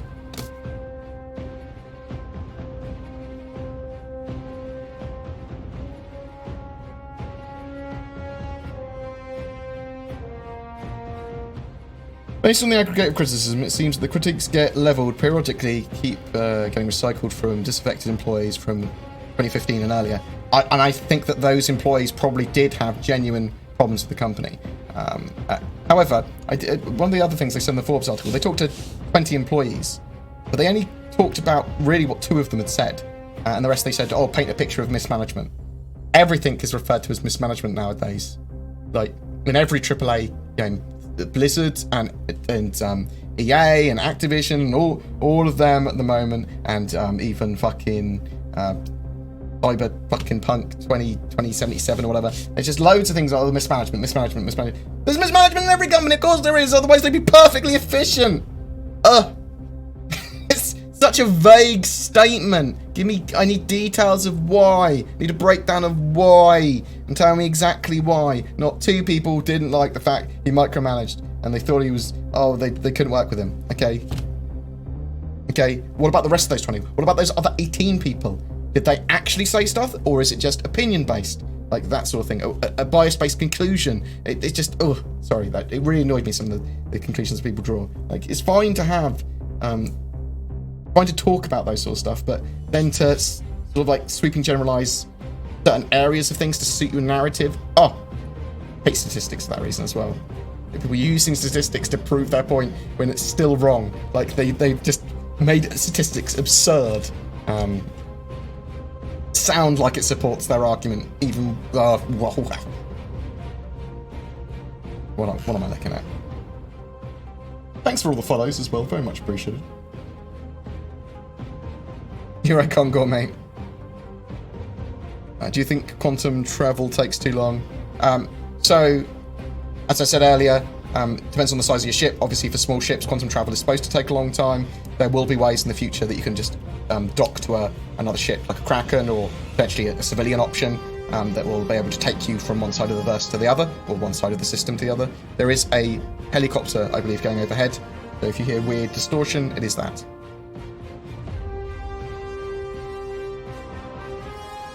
3.5.1 is currently with the Evocati, hoping it goes live for end of next week. It's my expectation. Someone just chucked loads of money at me. This is not a vague statement. Sod White, you're a vague statement. Thank you very much. Very much appreciate it. Don't know why I kissed you, but it felt like you needed a kiss. Chris Roberts mentioned server meshing as a major pillar. Yes, so major pilling, server meshing, after they have potentially even static server meshing, that's the potential for when they'd have less or no more resets. When I say no more resets, I do suspect, again, that there's a potential they would reset at beta and the potential that they would reset at full release. and potential to still reset whenever they need to, if they have something. But I would expect a lot less resets. Maybe you'd have one once a year or once every 2 years, or just for beta or whatever. Do you think some of it, not all, do you think that some, not all, weather areas where we won't be able to fly in would also disable hover vehicles? Yes, they talked about that in the Q&A. So there's going to be environmental effects that would make ground vehicles that have wheels or whatever that aren't HOV much more effective in those areas. So yeah, there potentially will be electrical storms or electromagnetic stuff that will cause hover vehicles to not work properly, but the Ranger, for example, or the Tumbril would work.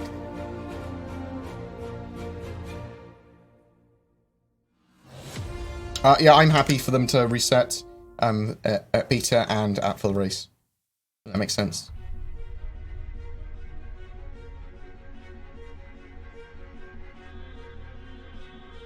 Criticism is healthy and progressive, as long as it's criticism, of course.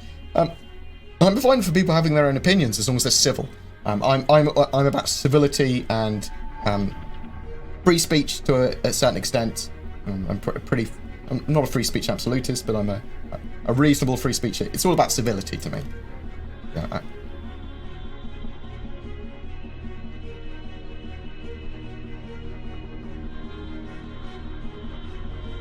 Has anyone any info on the black market economy in 3.6? Not particularly beyond what it says on the roadmap. I've talked about how I thought it was going to work, where potentially areas in the game like scrapyards and NPCs and shops where you can buy and sell products that you wouldn't elsewhere be able to buy, like drugs, but also sell those drugs, stolen items, things that you looted off people's bodies, stuff that you've stolen from someone else's ship, stolen ships themselves. Those are the sort of things that you can sell in the black market. And then the systems there are also going to be in place for NPCs and law people and potentially other players to scan you and to see if something's stolen and to act accordingly. It will give you a criminal rating if you're caught with that, and then people will be able to attack you. Simple as that.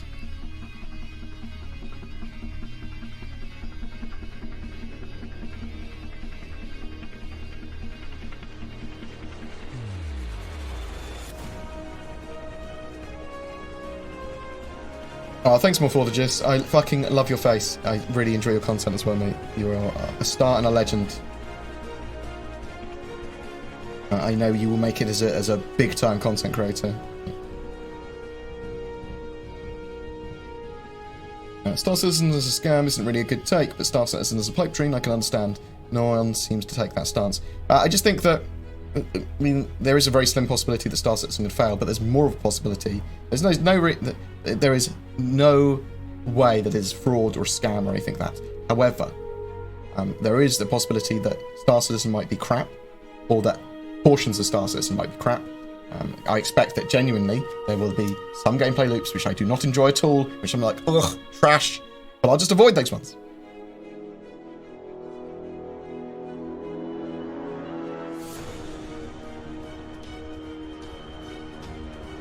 Many of CIG people have been there for years. Mark Abent is a workhorse, and he was part of the Grove Bar Collective that made Black Mesa. He is a fucking rock star legend.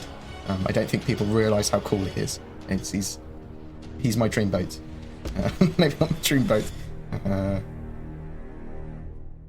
Bored, what do we know about the Origin 300 series, the 3.5.1?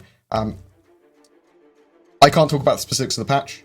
I do think that within the next couple of weeks, we're going to see them in game and have them available for purchase on the website with the new customization system. As I said before, the Evocati patch was even announced. So take from that what you will. I have yet to actually play the Evocati patch. After this, I will be jumping on and checking it out. What aspect of the game are you most looking forward to once server meshing goes live? Playing with a load of my other friends that have sort of like avoided the game until now, but it's more than no more resets. That's what I'm after. I'm after progression. Have they implemented thruster effects for landing and atmospheric flight as contrails? I'm not sure of the specifics for atmospheric flight at the moment. I haven't specifically noticed. Since mass increases as velocity increases, is it not logical that smaller ships should be easier to accelerate to quantum travel speeds and thus quantum travel faster than larger ships? The larger quantum drives, do they accelerate quicker? Is that the idea? So quantum travel isn't based on mass. Is the way I understand it. I'm not entirely sure how quantum travel works in the game, in lore. I will do some research, but rule of thumb, will the Van der Glaive ever get an update or be worth a damn, or shall I melt it and be done with it? I don't know. So, with the Glaive and the Scythe, I think they're going to be getting slight updates, or updates to bring them in line with the Vandal Blade. So, maybe it will be really, really super powerful and useful in game. Maybe it will just be a collector's item. You're going to have to make that decision. If there are weather effects like rain, etc., will we ever get windscreen wipers? Oh my god, I don't think so. Maybe we'll just get heated screens which deal with the rain very quickly. It's a good point though. Really heavy rain. To do really great effects, it'd be really annoying. Just the rain just pouring down. In your experience, which player orgs are poised to shape the verse the most? And maybe even yours? We'll have a look. Like, once we've got more to play, I will be very active, or at least reasonably active with my org. And then when the game's obviously live, or very playable, then I'll be doing lots of content with that as well. Any of the big orgs. But the way the game works is that even lots of the small orgs can band together, or even the small orgs can have a massive effect on the game. So, I mean, it's not just going to be Test, it's going to be Forgotten Heralds and stuff like that as well are going to be able to have a big part of that. I don't think any org is poised to shape the verse is the sort of like the idea and the story. Obviously the large ones have a much better leveraging point.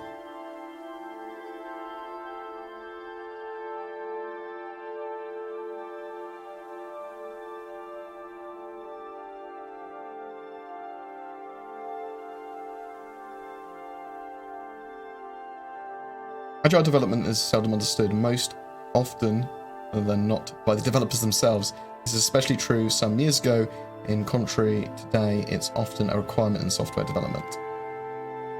Yeah, the agile development approach, the way they've done it now is much better than they had done previously over the last couple of years. I'm very much liking the sprints that they do.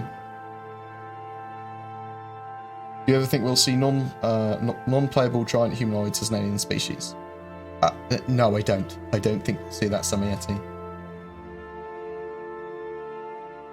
I'm assuming the Kurthak are not giant humanoids. I mean, the Vandal are pretty big. Well, maybe we will. We're going to see animals. We're going to see animals, so maybe we'll see giant humanoid animals. Big bear type thing.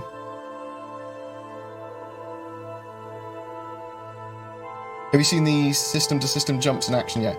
Only the sort of like original concepts were as well they did a while ago.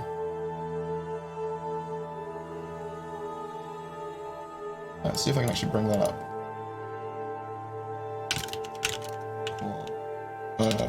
Jump.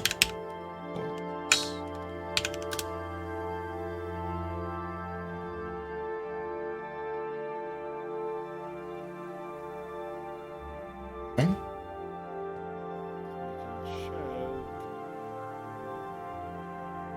Bring this up on the screen.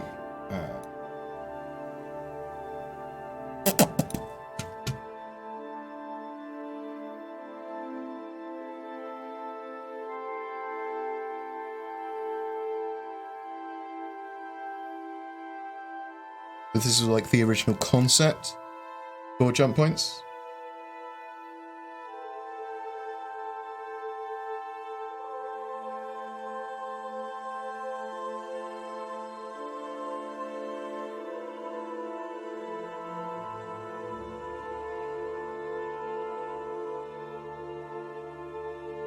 Fast.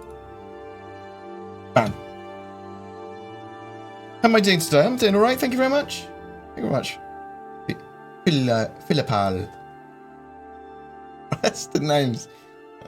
Would you be surprised if ArcCorp's accessible places double with 3.5.1. What? I'm confused. What do you think they will work on next after the 890 jump? What? It's all in the roadmap. Literally all in the roadmap. A big load of stuff. Oh, thank you very much. Keep up your excellent coverage of Star Citizen progress. I enjoy your Star Citizen broadcasts. Larry K, thank you very much for the donation. Love your face. You crocodile chuckle fuck. Haha. Thank you. Very much appreciated.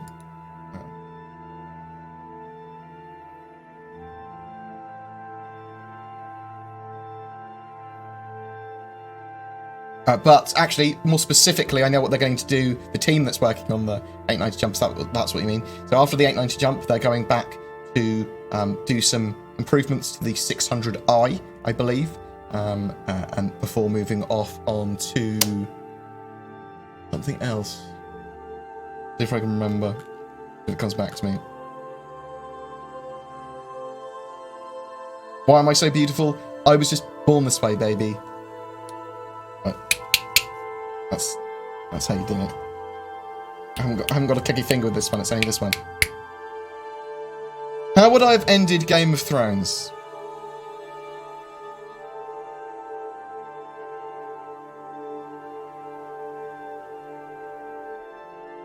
I might have had the Night King almost winning, and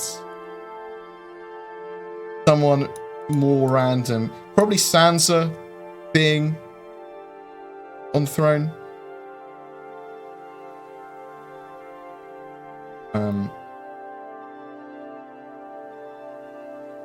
There's lots of ways you could have ended Game of Thrones better.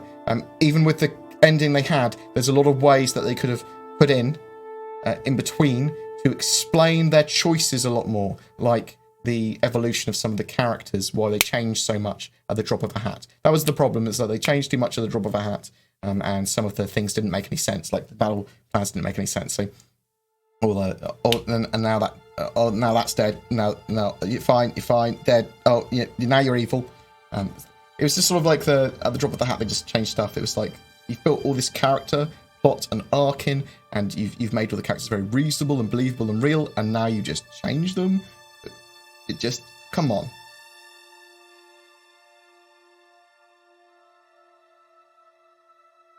Do I think the 890 jump will be in 3.6? Yep.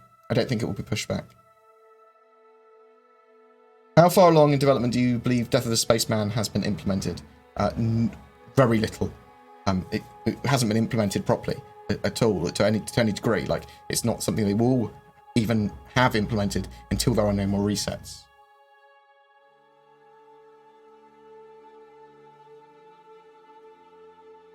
Or they haven't got a use for until then.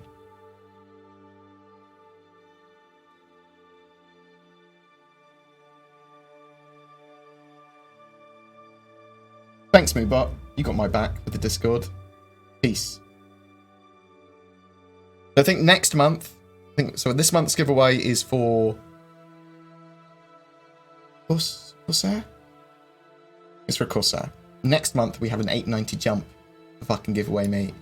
But the big boy. Got the big boy! We'll talk more about that next month, but do you think the 100i will fit in the Carrack, given its size is much closer to a snub? Yeah, so the Carrack is purpose-built for a snub, for the Pisces. So there might be some other ships, maybe the 100i, that will have to fit into it. We won't know until the ship's built out.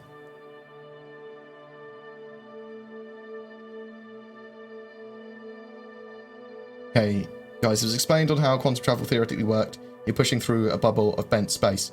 So you're talking about the sort of like the film Event Horizon method, where everyone rips their eyes out and goes mad in the warp.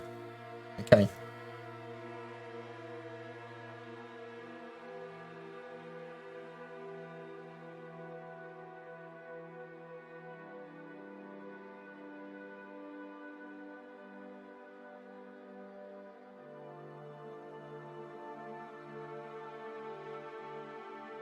When will the Ranger come out? We don't have a date on the Ranger actually being flyable or drivable in game, as it were. The Tumbril pipeline for the production of their vehicles, though, is reasonably refined. They already have a a ground vehicle that's wheeled in game. So I'm expecting not this year, but anytime next year could be very potential. Very, very potential. You know what I mean?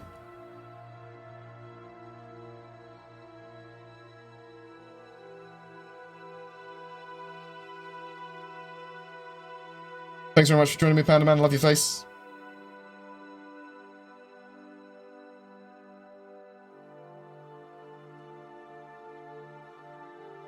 I'd love to see the Vandal characters attack ArcCorp. Well, so they had that little teaser a couple of years ago where it attacked Port Olisar.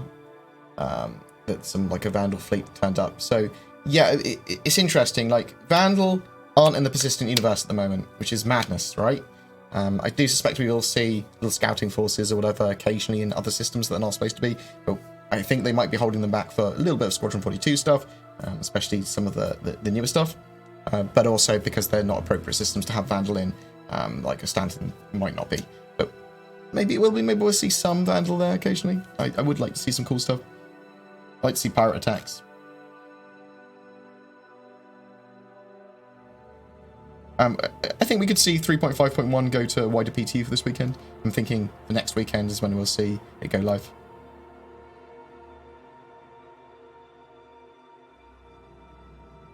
Do you think we'll see more racing ships added as the racing career gets more fleshed out? Yeah, 100%.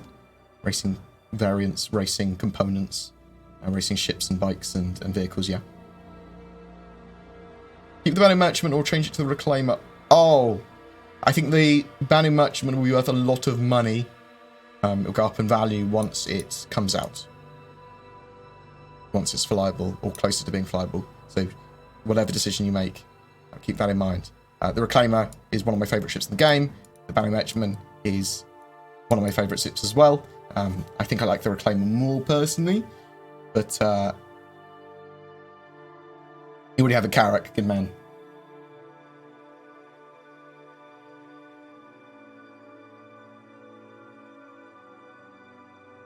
Why does the music playing sound like you're just sending Matthew McConaughey into a black hole? Because I would if I could, because that movie was fucking terrible.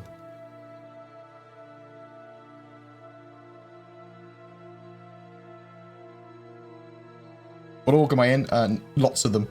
I'm running a BoredGamer org and an org called Nomad Black. It'll be slightly more light roleplay and run very sort of like Roman forum, and everyone will have a vote. Everyone, the org will have a vote when we do anything. For policy anyway.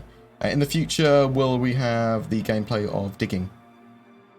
So, as I'm aware, you will be able to change the topsoil on planets for farming, and you'll be able to do some levels of farming. However, they don't want deformable terrain. So you'll be able to build stuff, but they don't want you to be able to dig effectively, as far as I'm aware. That might have changed. Anyone heard anything more on the new Aegis capital ship, if there is one? No, so we know on the 24th of August that there's going to be an Aegis announcement. There's a special concierge event for that, and there's going to be a new ship or vehicle shown off.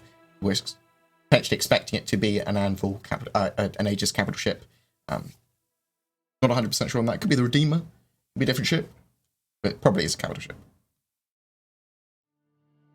What do you think the price of the A90 jump will be when the 3.6 sale? I think it could be up to $1,000. It could be up to $1,200 actually. Maybe they'll keep it at $890 and just limit the hulls. Do we have an idea for the drone's roles of the Carrack? Exploration of some type. So I'm not, well, science and explorations, I suppose. But exploration of some type, I'm not sure to what degree. Is the Terrapin a good multi-role ship to explore the game with due to its long range, bed and shower, plus its attack? It might be a bit slow. It's very good for scouting, reconnoitering, and a sort of like exploration and going into more dangerous areas. So yeah, as long as you use it for its purpose, exploring nebula and stuff, it might be fine. You might have to hop a ride on some carrier ships to make it worthwhile. That's going to be the problem for some of these ships that they're still small, so they're not going to have great quantum drives.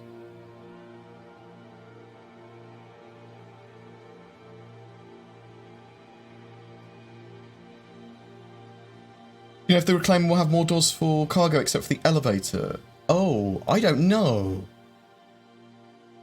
Cargo's not really the main role of the Reclaimer. It's the salvaging.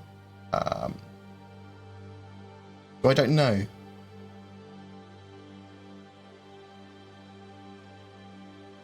Do you think $300 million and 7 years of work is reflected into the current state of Star Citizen? That is such a broad question which doesn't define anything. $300 million? No, because they haven't spent $300 million on it. Nor have they had that at the beginning of the project. 7 years of work? Yes, but that's obviously reflected in it because it's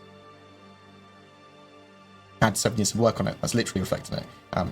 Is that state of that work great? How many delays or whatever there have been? Well, they didn't really... The whole scope of the game changed at the end of 2015. So realistically, they haven't scrapped it, but they changed a load of the work and they redid a load, and they sort of like began reworking on the game at the end of 2015. So more realistically, 4 years, I suppose, is reflected in that regard. So yeah, the project has seen big delays. Do I think that it's reflected in the state of the studio? 7 years? Yes.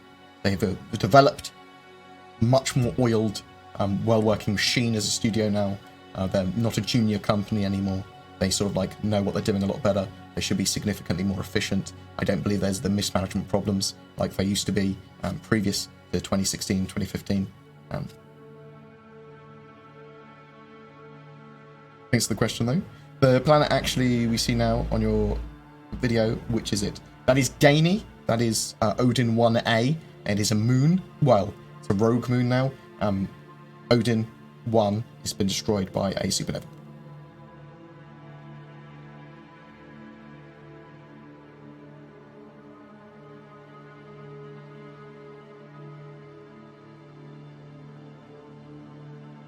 How lucky is it, do you think, that we'll have a server light for 3.5.1?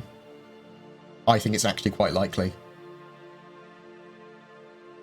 Do you think we could see a Ranger AA variant that would have a small EMP and 2 size 1 missiles on it? No. The reason for that is that the Ranger is so compact already as it is that they don't have room for stuff like that. It would have to be a module sort of like on the back that was placed like on the cargo type thing.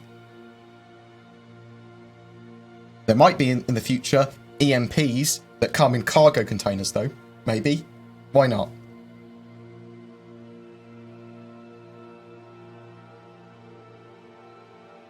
We'll see the Redeemer. We'll see the Redeemer, and it will be a true gunship. That's what the focus is on it now. Don't you worry. What must one do to have the opportunity to rub the smooth head of BoredGamer? Oh my god, that is like porn. Do we get 1 wish or 3? You get 1 wish. And it has to be what I say it is. Do you think the Aegis capital ship could be the Pegasus? No fucking way. When do I think the Mercury will be in game? I think we'll start to see work on it towards the end of this year. I think we'll see it in game next year. Am I looking forward to the RSI Apollo? Yeah, I think we want medical ships in game. I think it's a great medical ship. I think it's awesome. The idea of it, you can customize it to your needs.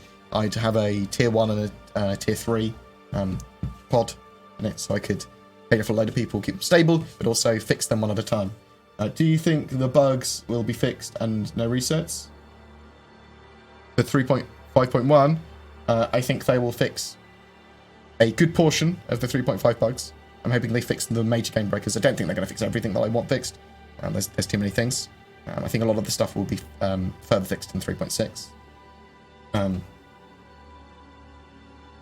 I think there's possible to be a reset. I think it's quite a high likelihood.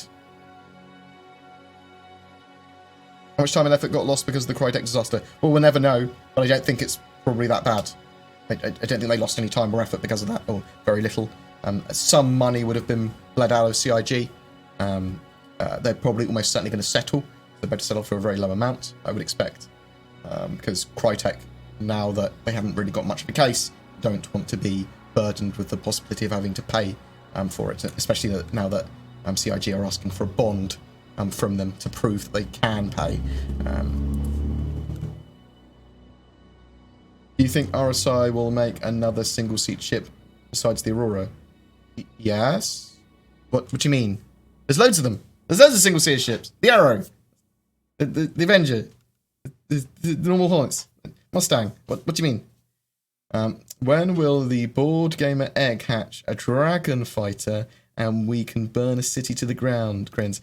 Papa Boynton, I love you. I used to hear about you a lot, asking the questions on Wednesday with Batgirl and stuff like that, and State of the Games and things. What an odd thing to say, but I like it. I like it. Maybe soon. Do you think my head's a dragon egg on a dragon potato? Have you ever accidentally leaked anything about Star Citizen that you weren't supposed to? I don't believe so. Actually, I can remember a time I did. Once, when I was on the Redacted podcast, back in the day, when I first signed an NDA, I said, I referred to something as being a defender, which wasn't public knowledge. And that was, a defender was in the first time we had the PTU, the PU, even I get confused between the PT and PU apparently, and I've done a video on it. Sorry, Huntress, I apologise. I've heard something as being a defender, which was a term that no one should have known. That's pretty much the only time. I don't think it was important or it didn't give anything away, but pretty much. And I've got stuff right and accurate a lot of the time. I've got information previously from devs,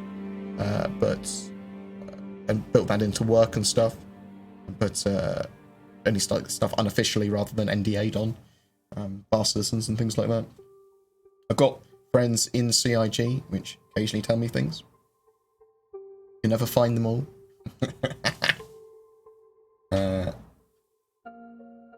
mean, I'm friends with, for example, actually, this is a good point. I'm friends with Cameron, one of the guys that works in CIG, but because we play games regularly together, I will never ask him anything about Star Citizen, and he will never tell me anything about Star Citizen.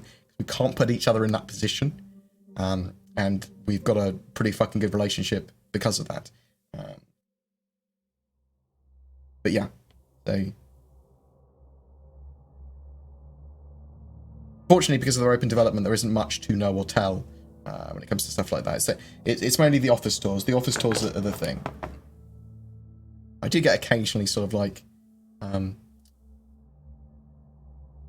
correspondence from people that say they're CIG employees. Really hard to check and vet that way. I've talked to some previous employees as well. Why can you not upgrade a bike to a Dragonfly? I don't know. Can you not? Let us have a look.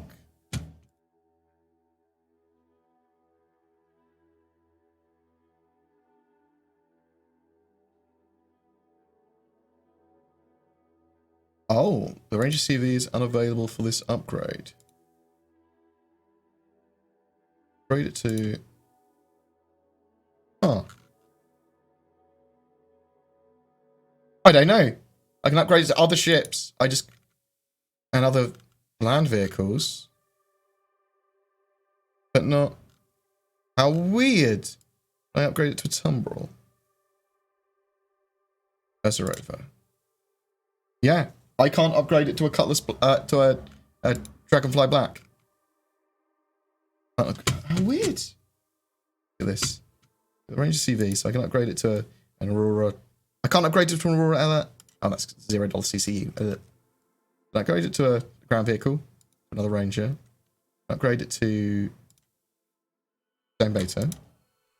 Upgrade it to a Cyclone. I can't upgrade it. Dragonfly Black. How peculiar. I don't know why. Maybe Pixie asked about it. Or saw a forum thread.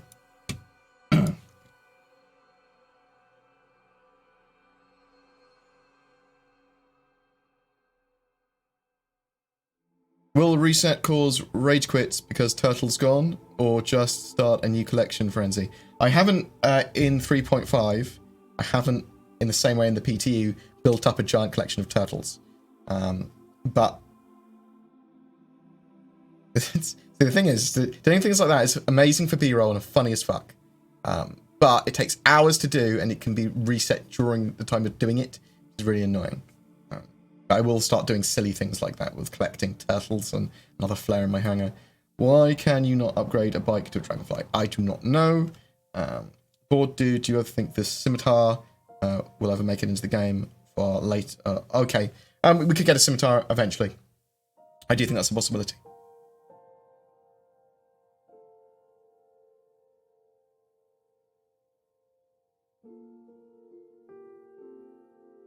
Oh, will RSI the brand make another single-seater ship, such as a combat ship? Or, yes, almost certainly.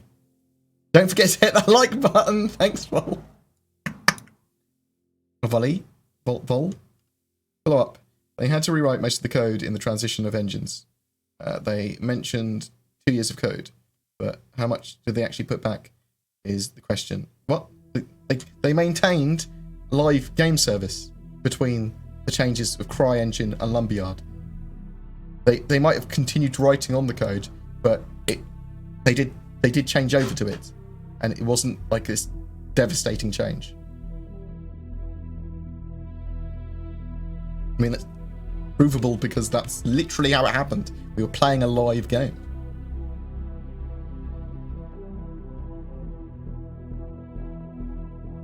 Guessing because a lot of people bought the Dragonfly with lifetime insurance and upgraded it? What? I don't know what that reference is. When Star Citizen is ready for general release, do you think it will be possible to support the dichotomy of serious immersion type players versus players wanting to mess around? Yeah, we used to be able to support both. I mean, Eve does. What Eve did. Yeah. There'll be different systems for different types of people. There'll be different areas to cater for all. There'll be high risk and reward in certain systems. They just need to push gameplay into certain areas for those people, and then you'll get organizations building around them, and then you'll get conflict building around that. And as long as the dynamic system subsumption all works out everything properly and generates missions correctly and makes interesting events happen, then I think everyone will probably be happy. Or a lot of people. 8-9 jump can be changed the actual game we have in game now, because the first ship of Alpha can carry bigger than P-52. But I want the 890 jumping game now. It should be there for 3.6. End of June.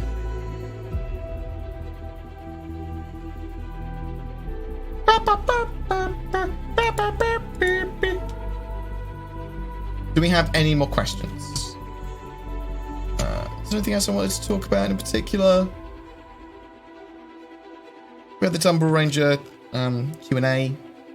So bikes will have lower signatures.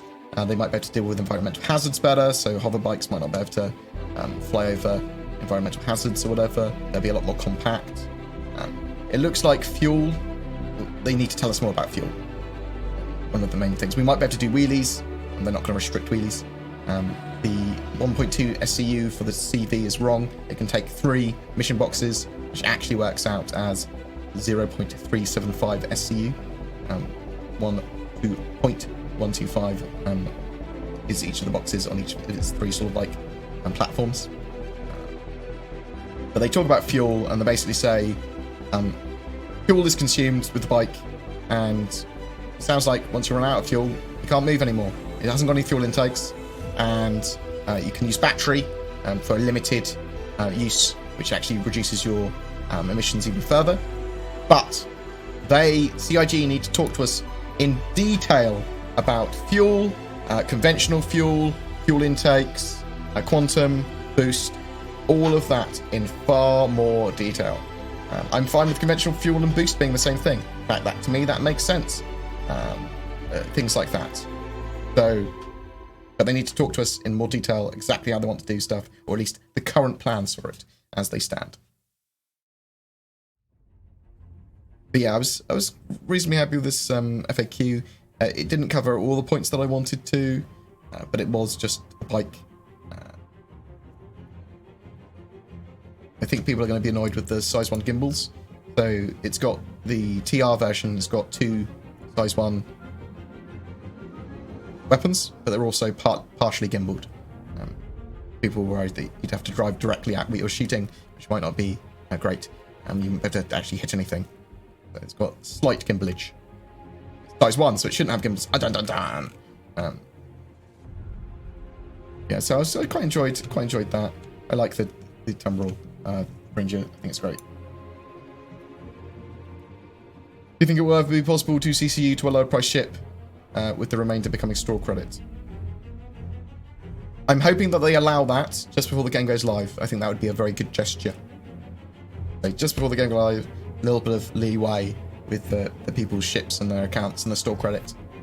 That's what I would do.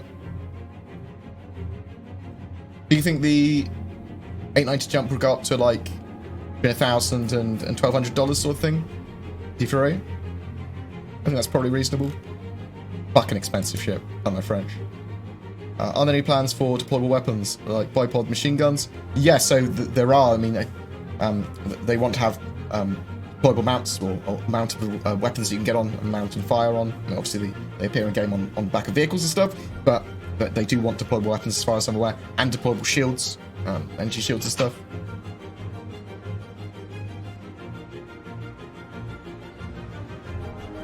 Not 100% sure on the deployable weapons. They've talked about them, and I do believe they mentioned them a couple of times.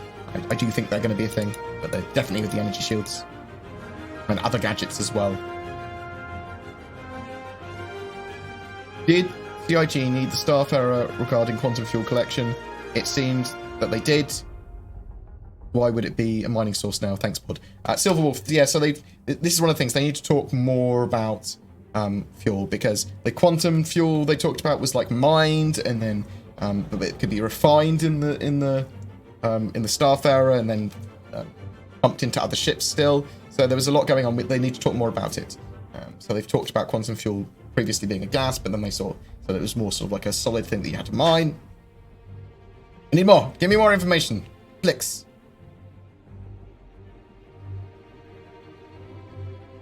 Where would you be able to ride that bike on ArcCorp? Well, there might be restrictions on having bikes in ArcCorp and some major cities. So you'd have to bug it in at the moment.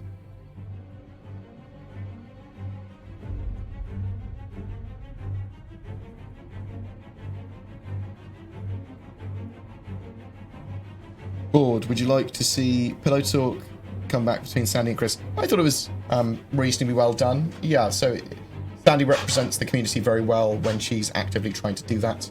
And Chris answers those questions very well.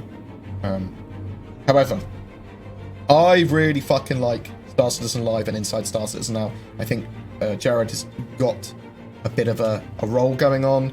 I think that him being part of all the subscription stuff and so like all the video content and all that sort of stuff moving forward is a great idea. I do think that some of the subscriber perks may cause some controversy and anger in the future, mark my words, just because they're going to either be cool or maybe they're going to be tiny little things that are exclusive or whatever, like the hologram helmet or whatever, and people are going to get really, really angry about that. Just we'll wait and see.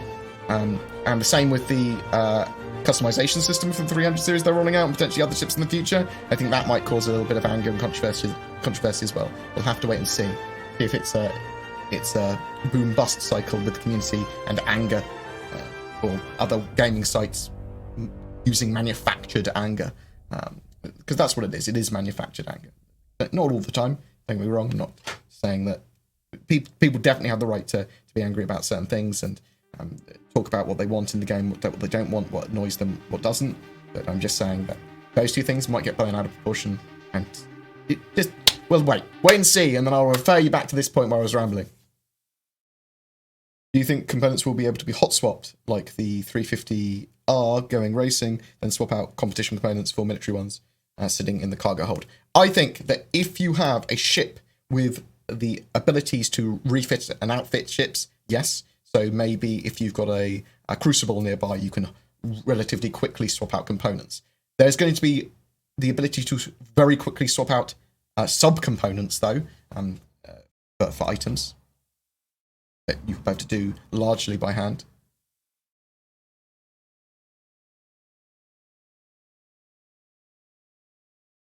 Right. When do you think data wipes will stop with full persistence? I think it will be after we have server-side, after we have server meshing, full resets. Will stop, and then we still might get one for beta release and full release sort of thing.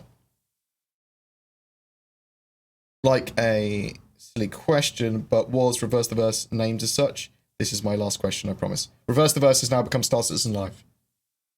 And it was called Reverse the Verse because they were looking back on Around the Verse. Focused on that. Well, or at least partly focused on that.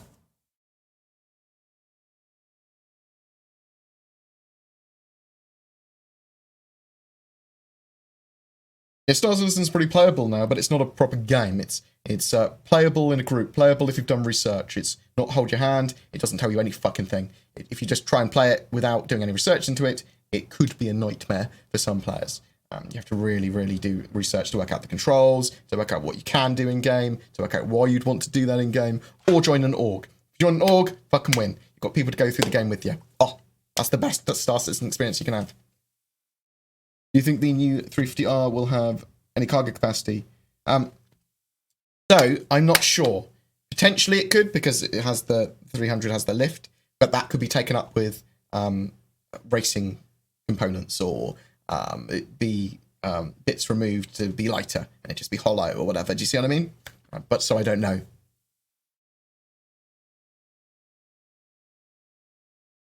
What happens with the Crucible CIG have planned for the ship? Been a long time without talking about the ship. We don't know what's happening with the repair gameplay, or the Crucible at the moment. It's a long way off, I would expect. Now, you feel stupid. Don't feel stupid. I'm sorry. Did I? Oh, that's all good. No, it's all right. Don't feel stupid about that. I thought I'd offended you, but it's like I hadn't even meant to offend anyone. You shouldn't feel stupid. That's all right. It's a totally valid question. People don't know that unless you know that. Why do ships always overheat in quantum travel? So, it's not all ships. Hashtag not all ships. It's typically smaller ships, and partly to do with bugs or stuff not working as intended. And some of it is as working as intended, but small ships are trash at quantum traveling is the idea at long distances. Try knocking your power down in your quantum drive once you've actually started going into quantum, because then it shouldn't overheat so much. They'll fix some of the problems, the outlying issues with that. But the idea is that small size 1 quantum travel drives for smaller ships, they're not going to be great. And they're going to take you a long time to travel across the verse, unless you use a parent ship or you pay to go on some other ship to move you from one area to another. They're going to be great at moving between a planet and its moons, or one small area.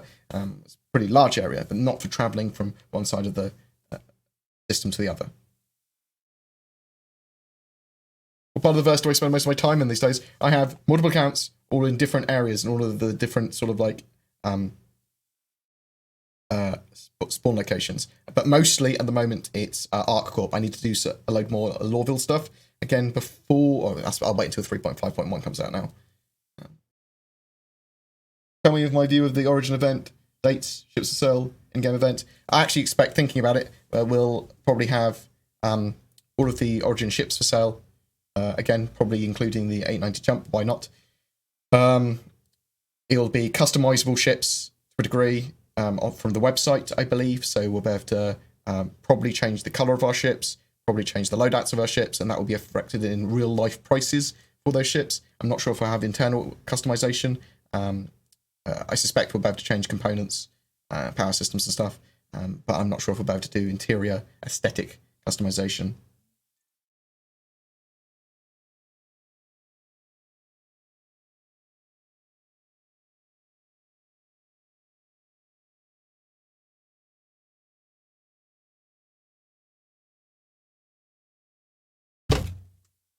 Heard weird sounds and beeping.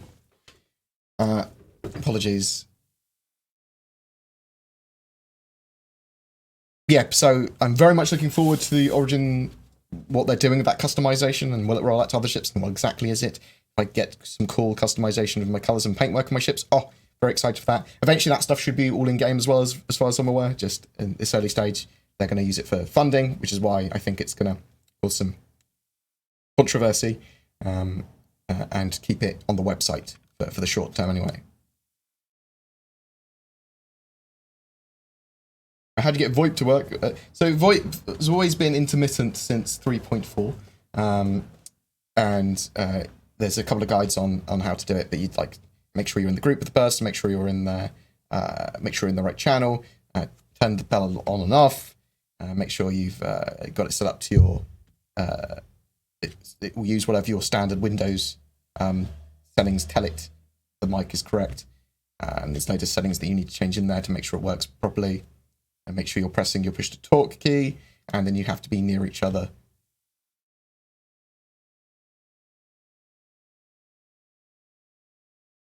You've already answered this question, please ignore me. I must have missed the answer. Lore. Is there any collection of either written or video lore that can guide me through all the lore posts, stories, and interviews? So, the Astropub has done a fuck ton of it.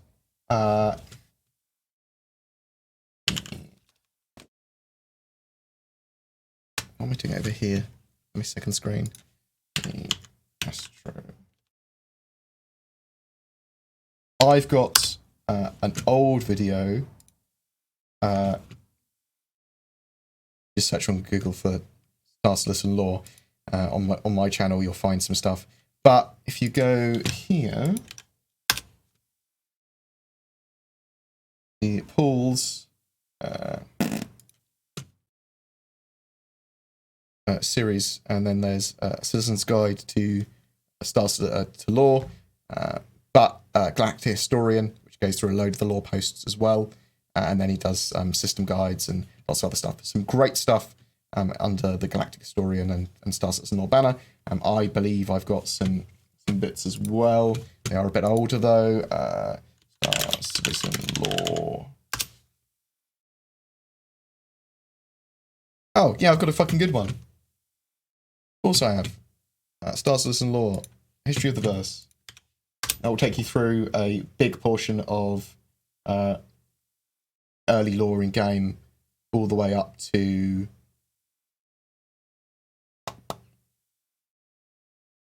Squadron 42, I think.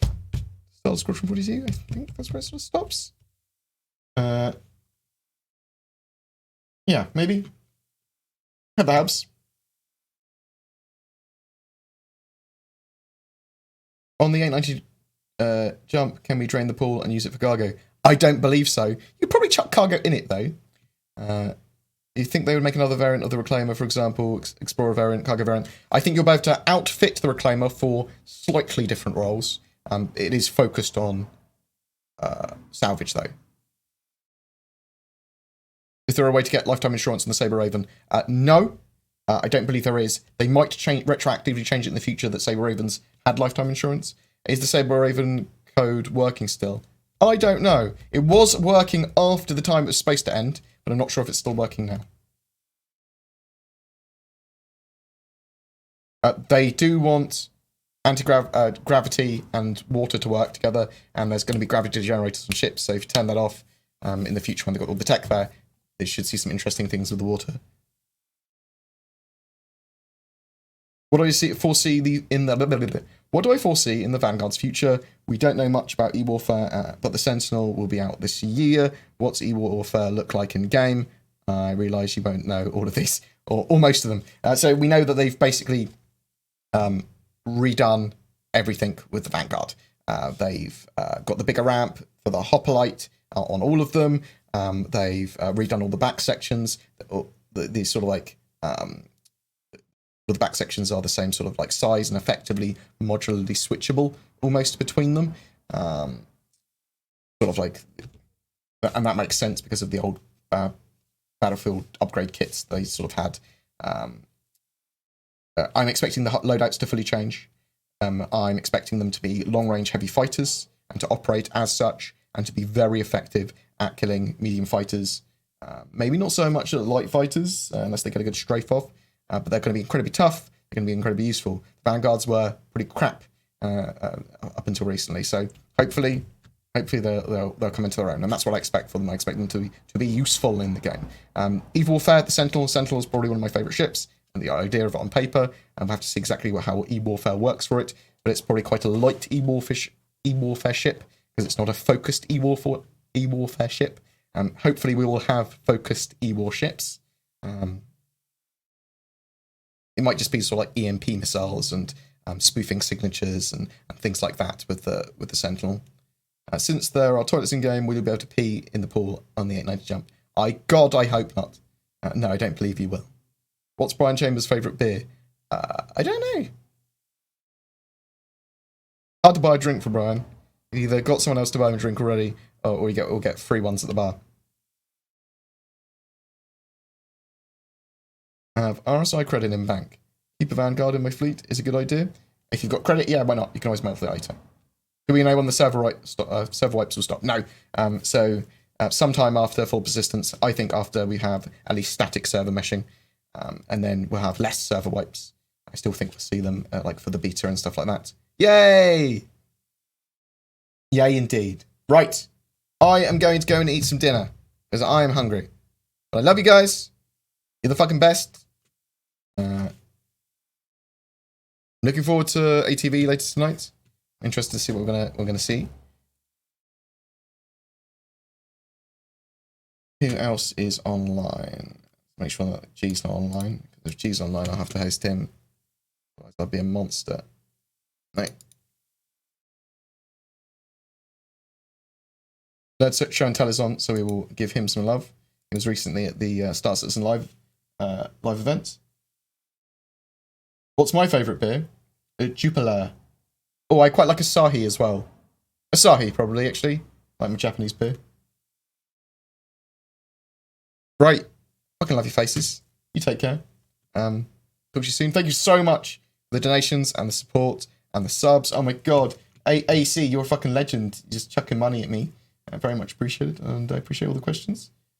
Is there any correlation between ship's computers and ship's blades? I believe so. I believe that ship's computers will house blades, but I'm not entirely sure about that. We're still sort of waiting to know more. But I love you guys. Fucking peace out. Bam.